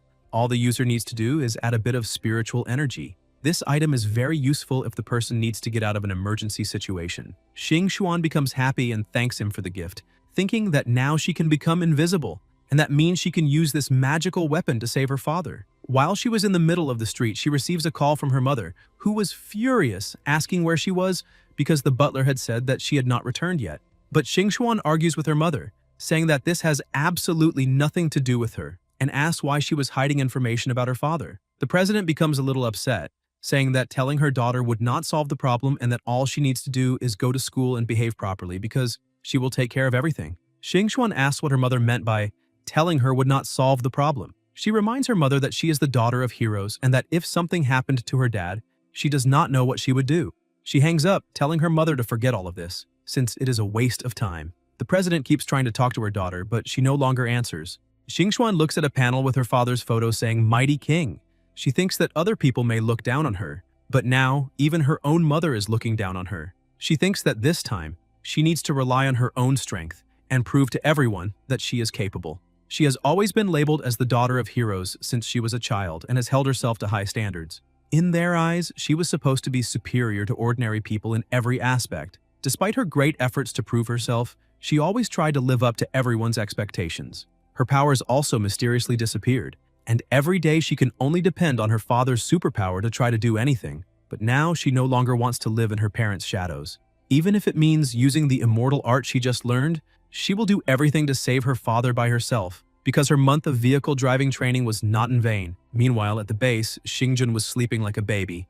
She manages to find the base and becomes happy, saying that her father must be inside, but she still needs to break down that barrier. She launches 2 attacks, causing huge explosions. Inside, several guards notice the attack and shout that they are under attack and need to prepare for combat, because the attack has just made the energy system and the enchantment device unstable, so they need to send someone outside. The soldiers quickly go out, but because of her invisibility, she manages to pass by them calmly. As soon as she approaches the barrier, she thinks that the enchantment seems to be weakened and did not stop the ship's attack. She manages to pass through and attacks 2 guards at the same time. However, she still does not know where her father is being held, since that place is bigger than she expected. But she manages to take an item from the guards, and her father must be imprisoned somewhere on that floor. After searching for a while, she finally manages to find her father. She creates several swords and starts attacking, saying that she will save her father no matter what. Suddenly, the horned man appears, saying that apparently the person who interrupted his beautiful dreams was her. The next day, the protagonist was at school, but he was wondering why Xing Xuan still had not arrived and whether maybe she was sick. Jiki sees the protagonist and says that she will not show up today and that since she did not come, she decided to ask. The protagonist becomes worried and asks what she is talking about. Jiki approaches, saying that she is sure Xing Xuan does not want to go to school after her father was captured and that apparently now the protagonist is hers alone. But Xuantian pushes her away and asks when he became someone's property, then leaves the school. Talking to his master, he emphasizes that Xing Xuan worked very hard and never missed school, so something must have happened. His master explains that she was distracted during training yesterday. The protagonist realizes that maybe she went to try to save her father, but she no longer even has powers, so she could not be stupid enough to do that. His master says that she has a feeling that the magical weapon given to her last night is very far away from there, and she really knows how to make people nervous. The protagonist becomes worried and runs out, asking what she could possibly do with so few techniques, so she needs to be saved. Zixizi tries to intervene, asking him to wait a moment, explaining that the protagonist needs to go back home and take the robe that was given to him. Besides, he needs to borrow Xingjun's hunter bell and Hunyuan bracelet, because if he goes to fight with nothing, it will be a dead end. While the two were flying over the sea, the protagonist asks his master if she can really know the exact location. His master says yes and emphasizes that they are already getting close. However, he needs to be careful in battle and must not die no matter what. Xuantian asks his master not to worry and to leave everything to him. He dives into the water and thinks that these things related to immortals are truly incredible, because by using that robe, he can breathe normally underwater and his movements are not restricted. However, he would like to test something first. He waves something that looks like a handkerchief and creates a huge whirlpool attacking the base. The guards become worried, questioning what is happening outside and whether it could be the heroes. Another guard looks at the cameras and says that there is indeed someone there, but the protagonist was simply tired of using those things. The system was unable to detect the target because the individual is not registered. The guards are surprised, saying that boy is not even registered by the Hero Association, so how can he have such incredible power? However, since he is a nobody, they can deal with that boy with a single shot from the water dragon cannon. The horned man enters the command room and asks his subordinates to wait, saying that he will deal with that boy himself. He thinks that this is the first time he has met someone with so much power over the ocean, so he is curious to see who will be crowned the king of the seas.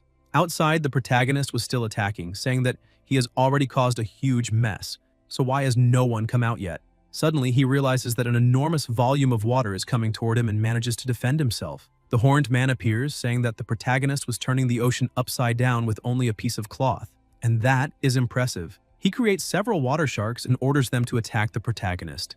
Xuantian thinks that if he wants to take control, he will need to consume much more spiritual energy. However, if he strikes 2 more times, he will be exhausted. Even so, he creates a shield around himself, and all the sharks made of water turn back to attack their creator. The horned man is impressed, asking how that is possible and what kind of superpower that is, because he can even surpass his moves.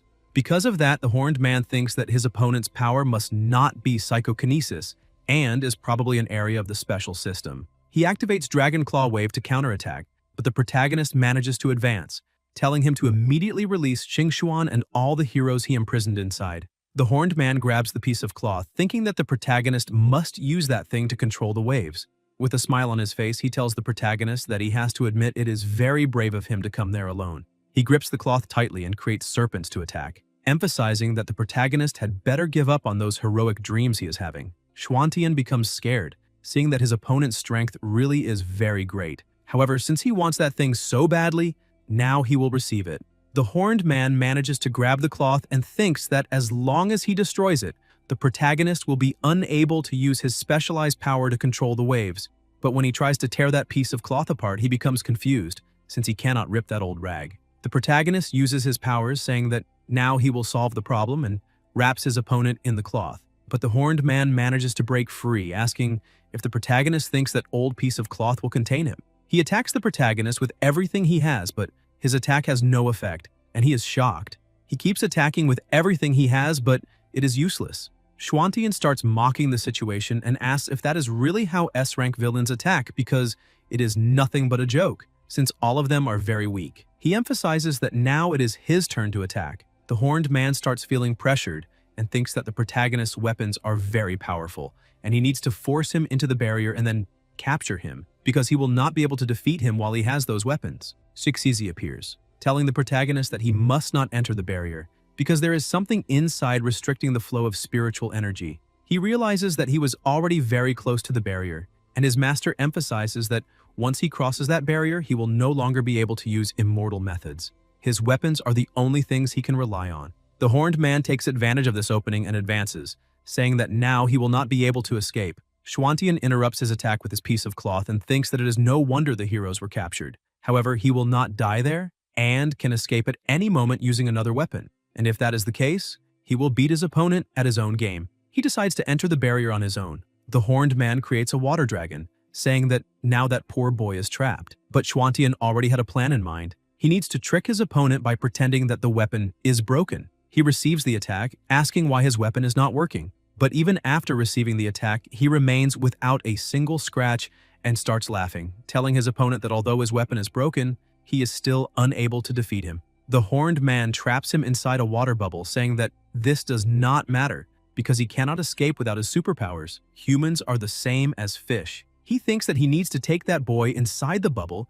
and then study his defensive weapons one by one. Schwantian keeps pretending to be scared and asks what that guy is doing, but all of this was going according to his plan. The horned man takes him inside, saying that since he wants to save those heroes so badly, then he will allow the protagonist to see with his own eyes their pathetic faces after losing their superpowers. He throws the protagonist into the room, telling him to behave, and emphasizes that tomorrow he will tell him how those heroes lost their powers. 5 minutes later, Schwantian goes to the door and realizes that apparently there is no one on the other side. Now he can turn that base into complete chaos, and it is time to use that bracelet. He calls upon Chaos to free the doors for the Mighty Supreme and generate yin and yang, and he orders his item to open it immediately. He easily manages to create a hole in the wall and looks around, saying that this bracelet is quite powerful, and he is sure Xingjun used to use it to do bad things. He keeps following the corridor, creating holes in every wall, but he cannot find anyone inside the rooms and wonders where they imprisoned Xingxuan.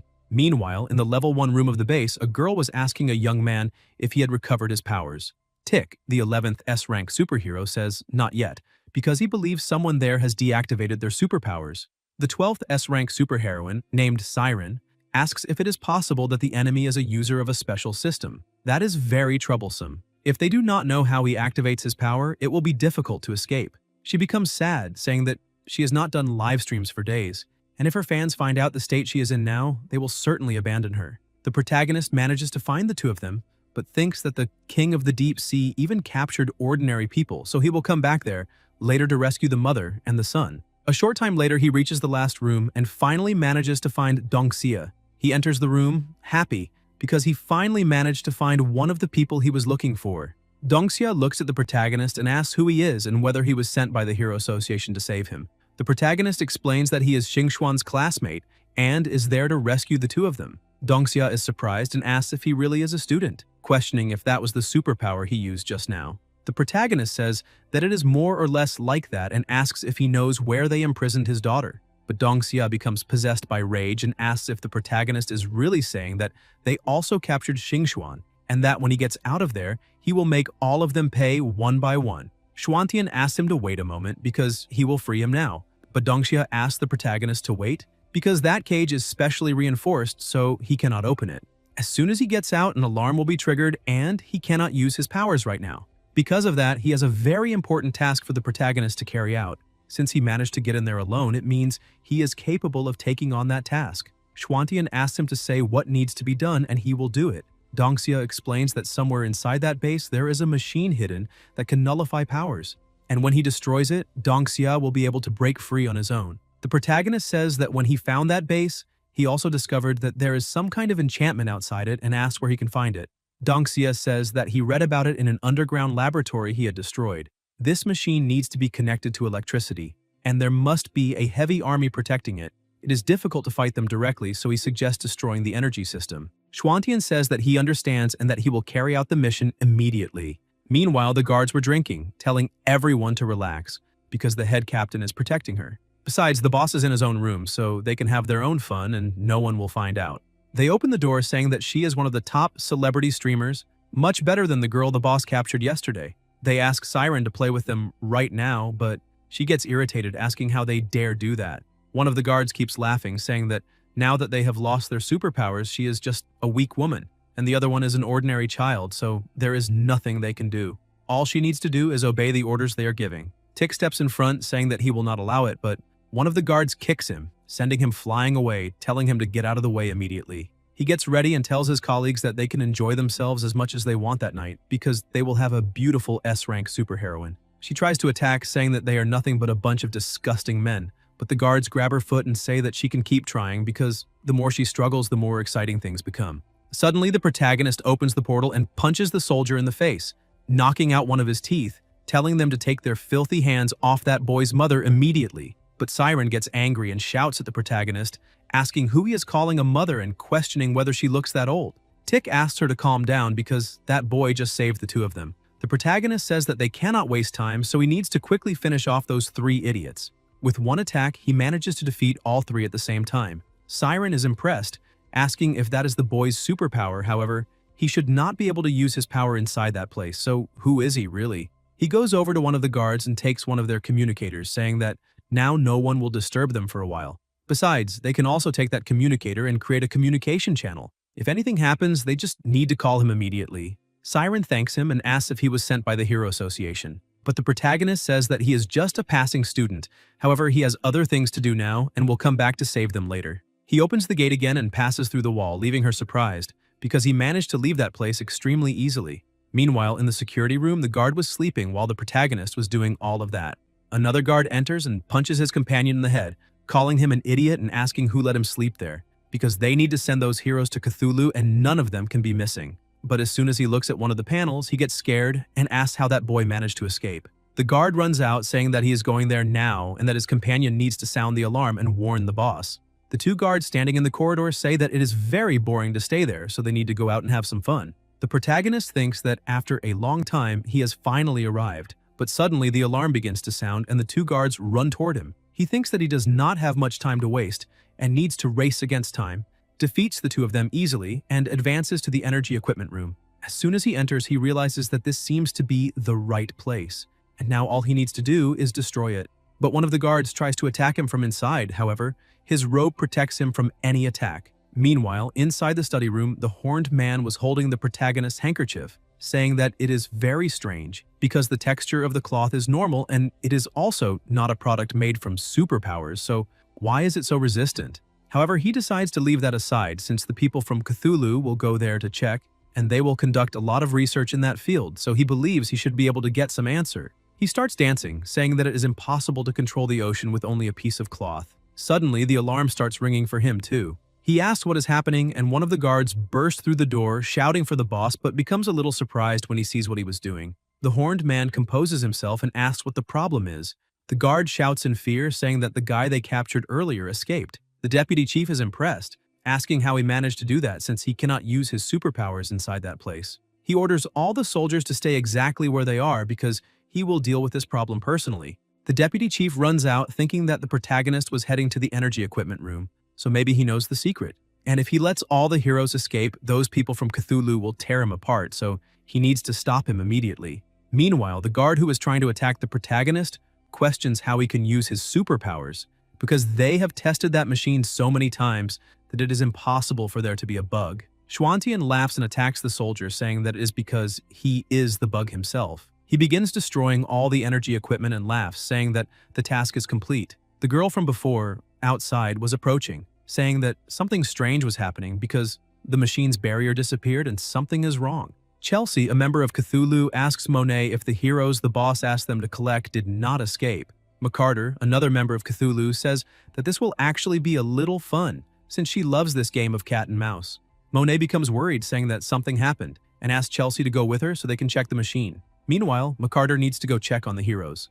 They reach level 3 of the base, and Chelsea realizes that the energy system is broken. Monet asks him to recharge the device immediately because she hopes those heroes have not realized that they recovered their powers. Chelsea starts laughing and uses his electricity power, saying that his turn has finally come. However, a huge explosion happens, throwing the two of them back. Dongxia appears, saying that this was already expected, and apparently the two of them are guilty. Monet asks Chelsea to leave that to her, and he needs to hurry and go get the other heroes. Meanwhile, on level 2 of the base, the protagonist was entering and sees McCarter attacking Siren and Tick. He cannot believe the two of them were being attacked again and asks who they are fighting now. Siren keeps attacking, saying that if she remembers correctly, that is the S-rank wanted criminal named McCarter, who was rescued by Cthulhu from Monty Island prison. She blocks the attacks and emphasizes that she did not expect anyone to recognize her. The protagonist starts moving inside the room, saying that the king of the deep sea is still around there, and now another problem like this has appeared. McCarter says that there is a rat sneaking around and tries to attack the protagonist, but Tick shouts for him to be careful and creates an ice barrier to protect him, asking if he is okay.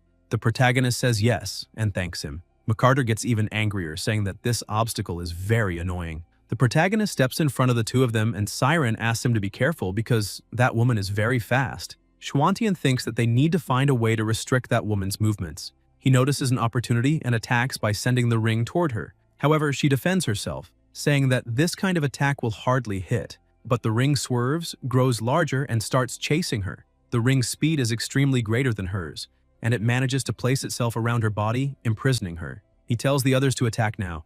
Tick uses Ice Pillar, and Siren attacks with Obliteration Arrow. The two attacks come at her with full force, and she cannot move. Outside, Chelsea realizes that the sound of the fight was coming from behind that wall. But suddenly, his companion is thrown hard into him, and the protagonist celebrates, saying that they managed to hit both of them with only one attack. He takes his ring back. Siren and Tick look at each other, wondering what kind of superpower the protagonist has, because they cannot feel any superpower coming from him, but he has a surprisingly impressive style. Suddenly, another huge explosion happens, drawing the attention of the three of them. The horned man appears, saying that he has finally found where that rat was hiding. Schwantian says that guy probably heard the noise from the fight and came to them. Siren and Tick step forward, and she says that guy is very strong and the protagonist has no superpowers and is not a member of the association, so he only needs to stay behind them and away from the battle. But Schwantian thanks her for the consideration, however. On a real battlefield, the opponent will not let anyone leave just because they do not have superpowers. Besides, that man is focused on him, so that fight is his. The two are impressed again, seeing that the protagonist is not only very strong, but also very confident. Tick says that he would at least like to help in that fight, but the deputy chief simply throws him away, telling him to get out of the way already. The protagonist takes advantage of that distraction and says that now it is his moment to attack, using the cloud-piercing finger. The attack was so powerful that it caused a huge explosion. He returns asking if he really managed to win the fight already, but the horned man shouts, saying that he was able to make him reveal his true form, which means he underestimated the protagonist. The three are impressed, saying that there is no way that guy managed to withstand that attack, but the truth is that he had transformed into a huge dragon. Siren says that they must keep attacking non-stop. However, the attacks were not working. Siren realizes that his dragon scales are very thick and that there is absolutely no way to pierce them. The dragon aims at the protagonist, saying that now he is going to hell, but Siren steps in front of the attack to save him. She falls unconscious to the ground. The protagonist tries to talk to her, but there is no response. He looks to the side and sees that Tick had also already been defeated. He questions what he should do now that both of his companions have been defeated. The horned man says that the protagonist only has two options. The first is to hand over the weapon in his hands and reveal its secrets. That way, he promises to let him leave without pain. The second option is to be cut apart limb by limb, and he will make sure he can never use those things again. The protagonist asks his master if there is another way to use that bracelet. She explains that the bracelet also has other effects, but with his current cultivation level, if he forces its use, he will be severely exhausted.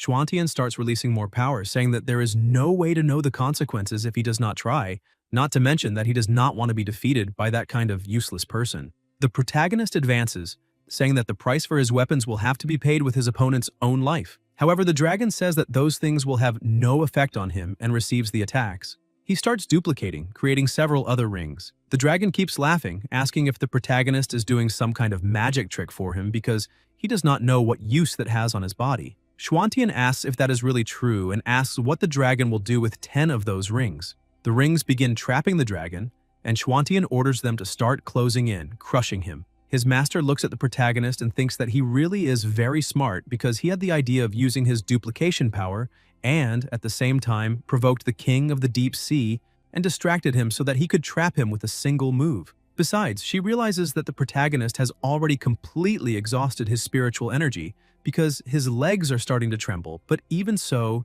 he refuses to give up. This makes her even more enchanted by that boy's strength. The dragon, still being crushed by the rings, shouts that he will manage to break free and eliminate the protagonist. Schwantian, trembling and almost out of energy, says that he would like to see who manages to kill the other first. But Sixizi asks him to wait a moment and explains that that beast from the bottom of the sea possesses abundant spiritual energy, and if he can sign a master-servant spiritual contract with him, it will be of great benefit to the protagonist's cultivation in the future. Schwantian tells the king of the deep sea that he has two options. He can become his spiritual pet and follow his orders, or he can choose to be crushed and turned into nothing but meat paste. But the dragon tells the protagonist to shut up, saying that he is worthy of being the king of the deep sea, so how could he become someone's pet? But Schwantian only starts squeezing harder, and the horned man realizes that he has no other way out. He will be crushed to death and shouts that he accepts and will sign the contract. He thinks that a wise man knows when to retreat, so he needs to pretend to obey and then find a chance to defeat that boy. The protagonist forces the contract and the dragon accepts, saying that everything is done. Dongxia breaks through the wall carrying Monet and says that apparently the protagonist does not need help. Xuantian is happy to see him. Dongxia explains that he left everyone else in a safe place and thanks the protagonist for his hard work. Now he will take those people there to headquarters because he assumes they may be able to obtain more information. Xuantian says that is great and thinks that this guy really is his idol. However, suddenly something passes by Dongxia extremely fast, ripping off one of his arms. A woman apologizes, saying that she did not mean to rip it off, but asks if this is what S-rank heroes are because they are very weak. Dongxia tries to heal himself to contain the wound, and the protagonist tries to go over to him to see if he's alright. But Dongxia asks him not to come any closer, because that woman is very dangerous. He thinks that for her to have managed to appear silently behind him, her level must be far above that other woman dressed in black. Besides, Siren and Tick are injured. The longer they stand still, the worse it will get, so he must end that fight as quickly as possible. He tries to attack, but she manages to subdue him quickly. He is surprised, asking if that woman's power is magma. She laughs, saying that the first hero has already been collected. She places Monet on the ground and goes over to Tick, saying that now it is time to take the others. But the protagonist throws his ring at her and interrupts her. In a terrifying voice, he tells her not to dare because if she takes one more step, then she will die. The woman keeps mocking him and asks why there is an incompetent rat trapped in there. The protagonist starts moving, telling Xiaohai to protect the two of them, because he will try to save Dongxia. The dragon follows his master's orders, picks up the other two superheroes to protect them, and tries to attack that woman. But she counterattacks and emphasizes that Xiaohai is nothing but a useless pawn. The dragon shouts that he is being burned. Xuantian brings him back to save his dragon. The woman moves quickly toward the protagonist and asks what his name is. Xuantian is impressed by her speed. She starts smiling, saying that looking into the protagonist's eyes reminds her of a couple whose surname was Zhou, whom she killed 10 years ago. She emphasizes that the man looked a lot like the protagonist, and he did not want to hand over what she wanted, even when she was about to end his life. Because of that, she had to eliminate all of them, as if they were nothing but trash being thrown away. Hearing this, the protagonist is shocked, because 10 years ago means that his parents did not die because of a car accident, but because of the people from Cthulhu. He gets furious and says that she had better start talking, otherwise, but the woman moves quickly behind him and asks what will happen if she says nothing. She notices an attack coming toward her and manages to dodge, moving away from the protagonist. Dongxia managed to break through the magma cage. He asks Tick and Xuantian to run away with Siren and leave the rest to him. The protagonist refuses, but Tick ties him up and says that it is all right, asking his chief to be careful and return safely. The protagonist, still unable to accept that situation, orders him to untie him and asks if Tick has forgotten that they are from the same association. So how can they leave a member alone and run away from a fight? Tick, with tears in his eyes, shouts that he has not forgotten, but he also knows very well what a hero's responsibility should be. They are all running out of energy and staying there will only get in his way. They need to run, otherwise everyone will be killed because they are too weak at the moment. Xuantian still cannot accept all of this.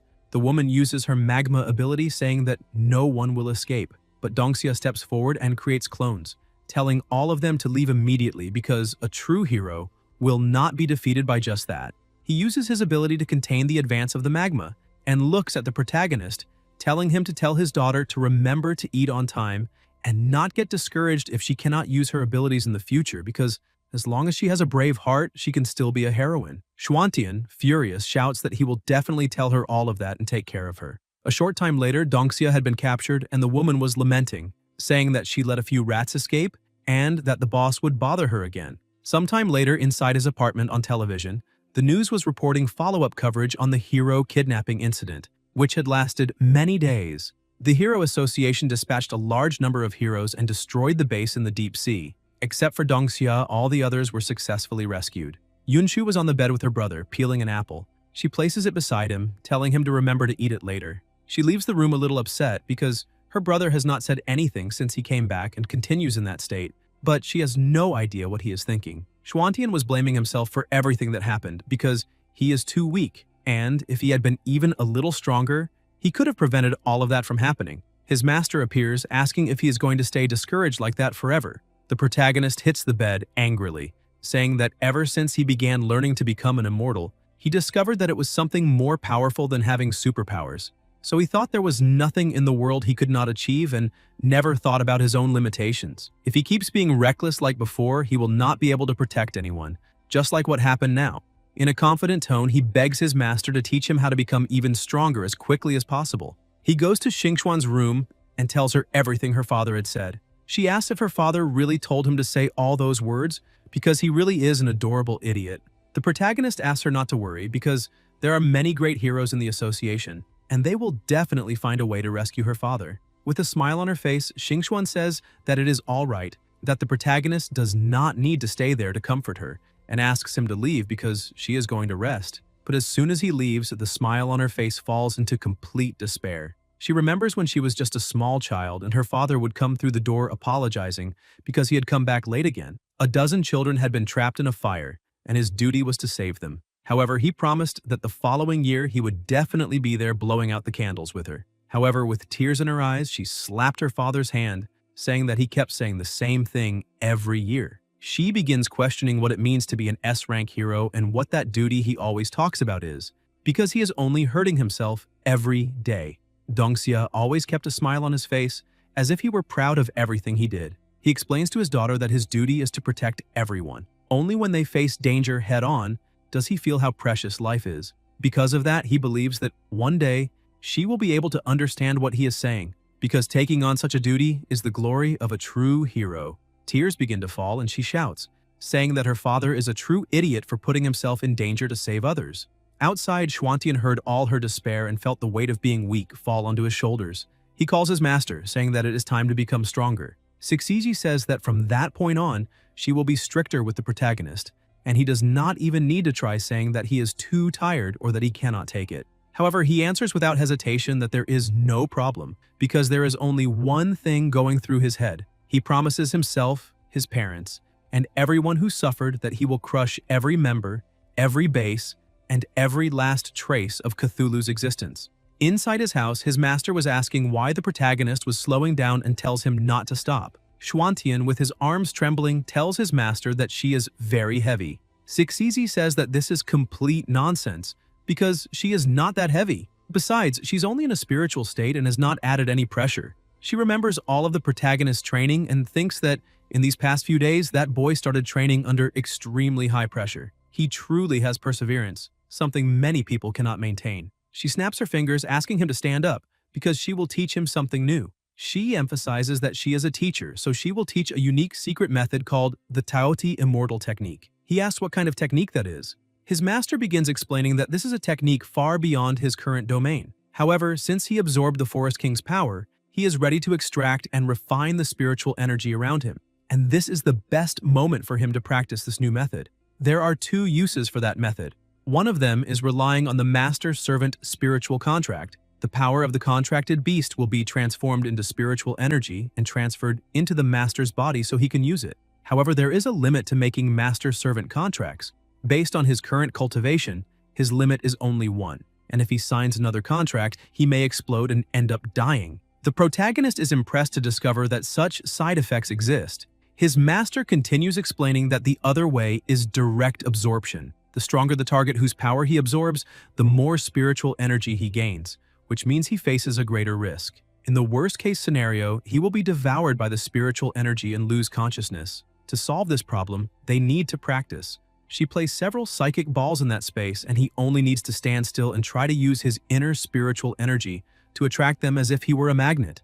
If he manages to absorb the 100 spiritual energy balls, he will obtain the essence of the Taoti Immortal Technique. Excited by the situation, he shouts that there is no problem and begins absorbing them. A few days later, on the school battlefield, Zirui was still acting arrogant, calling the protagonist a bastard and saying that he had not seen him for days, so he thought he was too scared and had run away. Xuantian apologizes, however. He explains that it is very easy to forget to take out the trash. However, he does not have time to waste on nonsense and asks to start already.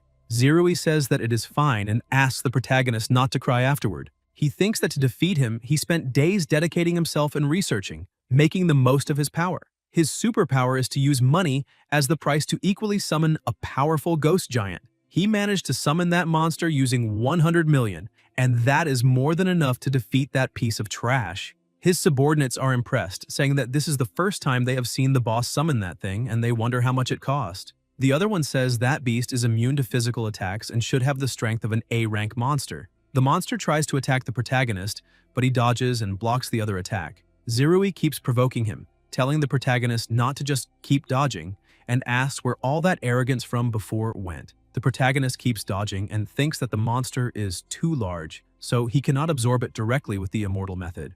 In that case, he needs to counterattack first. The protagonist easily manages to cut that monster into pieces, leaving Zirui shocked by what he is seeing. His master is happy because her disciple quickly managed to discover the enemy's weakness, seeing that it is in the joints.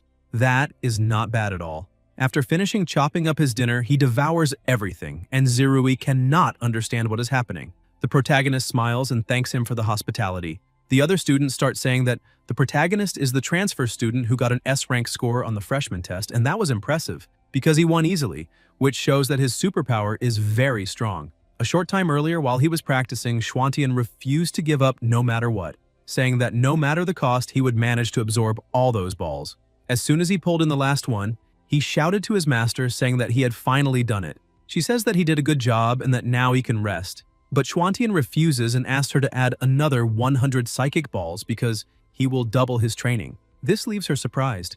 Back in the present, she thinks that he not only learned the Taudi immortal technique in a short time, but also precisely strengthened the power flowing from his danti into his limbs. Its effects are also much more stable than when he cultivated for the first time. This means that the boy's growth is visible even to the naked eye. Schwantian goes over to Zirui and says that apparently he has been defeated. The winner has already been decided. His opponent can forget their previous promise because he does not want such an incompetent son. The previous bet was that if the protagonist lost, he would have to leave that school immediately. On the other hand, if he won, Zirui would have to kneel before everyone and call the protagonist father. Zirui was extremely irritated by that, but he notices that some people behind him were saying that apparently he is screwed, and now he will no longer have the courage to show off at school again, because the son of the richest man has now become poor, and not even his father will acknowledge such shame. Zirui is completely humiliated on the ground. Meanwhile, at Cthulhu's space base in the North Sea, a monster arrives and goes to meet Cthulhu's main boss named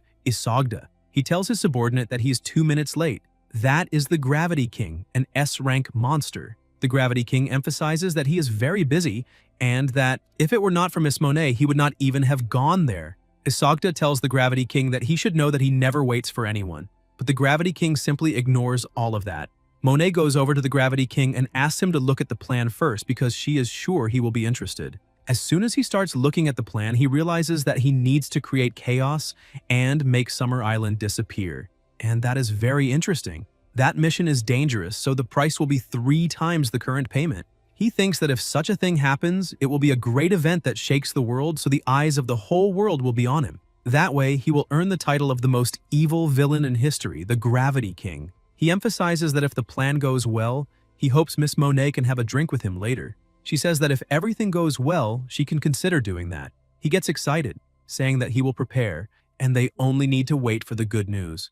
Monet asks her boss if, after they finish that mission, she can gouge out that guy's eyes. Isogda says she can feel free to do whatever she wants. Meanwhile, inside the laboratory, Dongxia was being used as a lab rat. A chief goes over there and asks how the experiment is going. The woman from before explains that they are trying to extract his superpowers, but he keeps resisting with psychic power. At the current speed, it will take more than a month to do it. Isogda asks her to remember that no mistakes will be allowed in the wall program. She tells the boss that she met a teenager who looked a lot like Dr. Zhou while she was capturing Dongxia, so she suspects that there may be some kind of connection between them. Isogda grabs her by the neck and she gets excited, saying that this feeling is very good. He asks if she is saying there was a leak in the operation. He shouts at her, saying that he can keep her head where it is now, but she needs to go find out exactly what happened and clean everything up. Otherwise, he will rip off what she calls a head. Meanwhile, on Summer Island, Jiki was sitting there looking at the protagonist and Xingxuan. She thinks that Xingxuan has changed a lot after recovering. She became more stable and focused, and completed the D-rank monster cleanup mission in only 2 days. Xingxuan gets up and tells Schwantian that she is going to surf for a bit. Jiki thinks that, on the other hand, the protagonist completed that same mission in only 1 day, and something must be going on between the two of them. His master appears, saying that the top of that mountain is full of spiritual energy so they can train there. Cynthia asks if her sister saw that Summer Island actually has a Chinese-style pavilion right there. Sinmia asks if that is serious. She is the younger twin sister and the daughter of the world prime minister. Cynthia says that her clairvoyant eyes can see through thousands of kilometers, so they need to go. She is the older twin sister and the daughter of the world prime minister. Meanwhile, the protagonist was cultivating at the top of that mountain. He thinks that the heat dissipation effect of that robe is very bad and that it is very difficult to stay focused with so much heat, because he really wishes he had some ice cubes at that moment. Suddenly, he notices that some snowflakes have started falling. He is surprised to see that the staircase was covered in ice and that the two of them were approaching. Cynthia continues excitedly telling her sister to hurry up, because she said there is a pavilion right there. Suddenly, the ocean and the sky begin behaving strangely, and Cynthia ends up tripping and falling on top of the protagonist. He grabs a place he should not have and tries to explain himself, saying that he is very sorry because he did not do it on purpose. He asks if she is all right and why the ground is shaking, because something must be wrong. Suddenly, the entire island begins to float, and people scream that they do not know what is happening because the island seems to be flying. The Gravity King approaches, saying that the time for fun has arrived. Fiberclawed appears with a small army of monsters, saying that the storms have surrounded that place and that they need to go to the different parts of the island and eliminate all unstable elements. She is the second commander of the Gravity King. Meanwhile, the protagonist was still confused, questioning why the island was floating. Suddenly, an illusion of the Gravity King appears, greeting everyone and saying that the stage is set and that they are going to have a crazy elimination banquet. The protagonist questions why the S-rank fugitive monster, the Gravity King, is there. He rushes off quickly, saying that there are many citizens on that island and that he needs to save them all. Cynthia tells her sister that they also need to help. She thinks that normally their father would not let them face such danger, but now they finally have the opportunity to fight. Meanwhile, at Hero headquarters, Tina tells the president that the Gravity King appeared in 13 places simultaneously around the world. Most of his clones selected crowded places to cause destruction, resulting in many casualties. Currently, they cannot determine which one is his true original body. Summer Island is in a complicated situation. It is located in the sea east of the city. The Gravity King made the island float into the sky and become trapped in controlled clouds. A large number of tourists were trapped on the island, as well as the other students from the Hero School.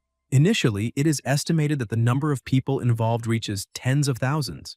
The president asked them to send all S-rank heroes, because the safety of the citizens is the priority. Besides, those clones are quite powerful, so they need to be careful. And the mission to save the island is entrusted to Shining because she needs to leave now. Shining is informed that he has just received the coordinates of Summer Island because it is being hijacked by the Gravity King and is currently floating in the sky.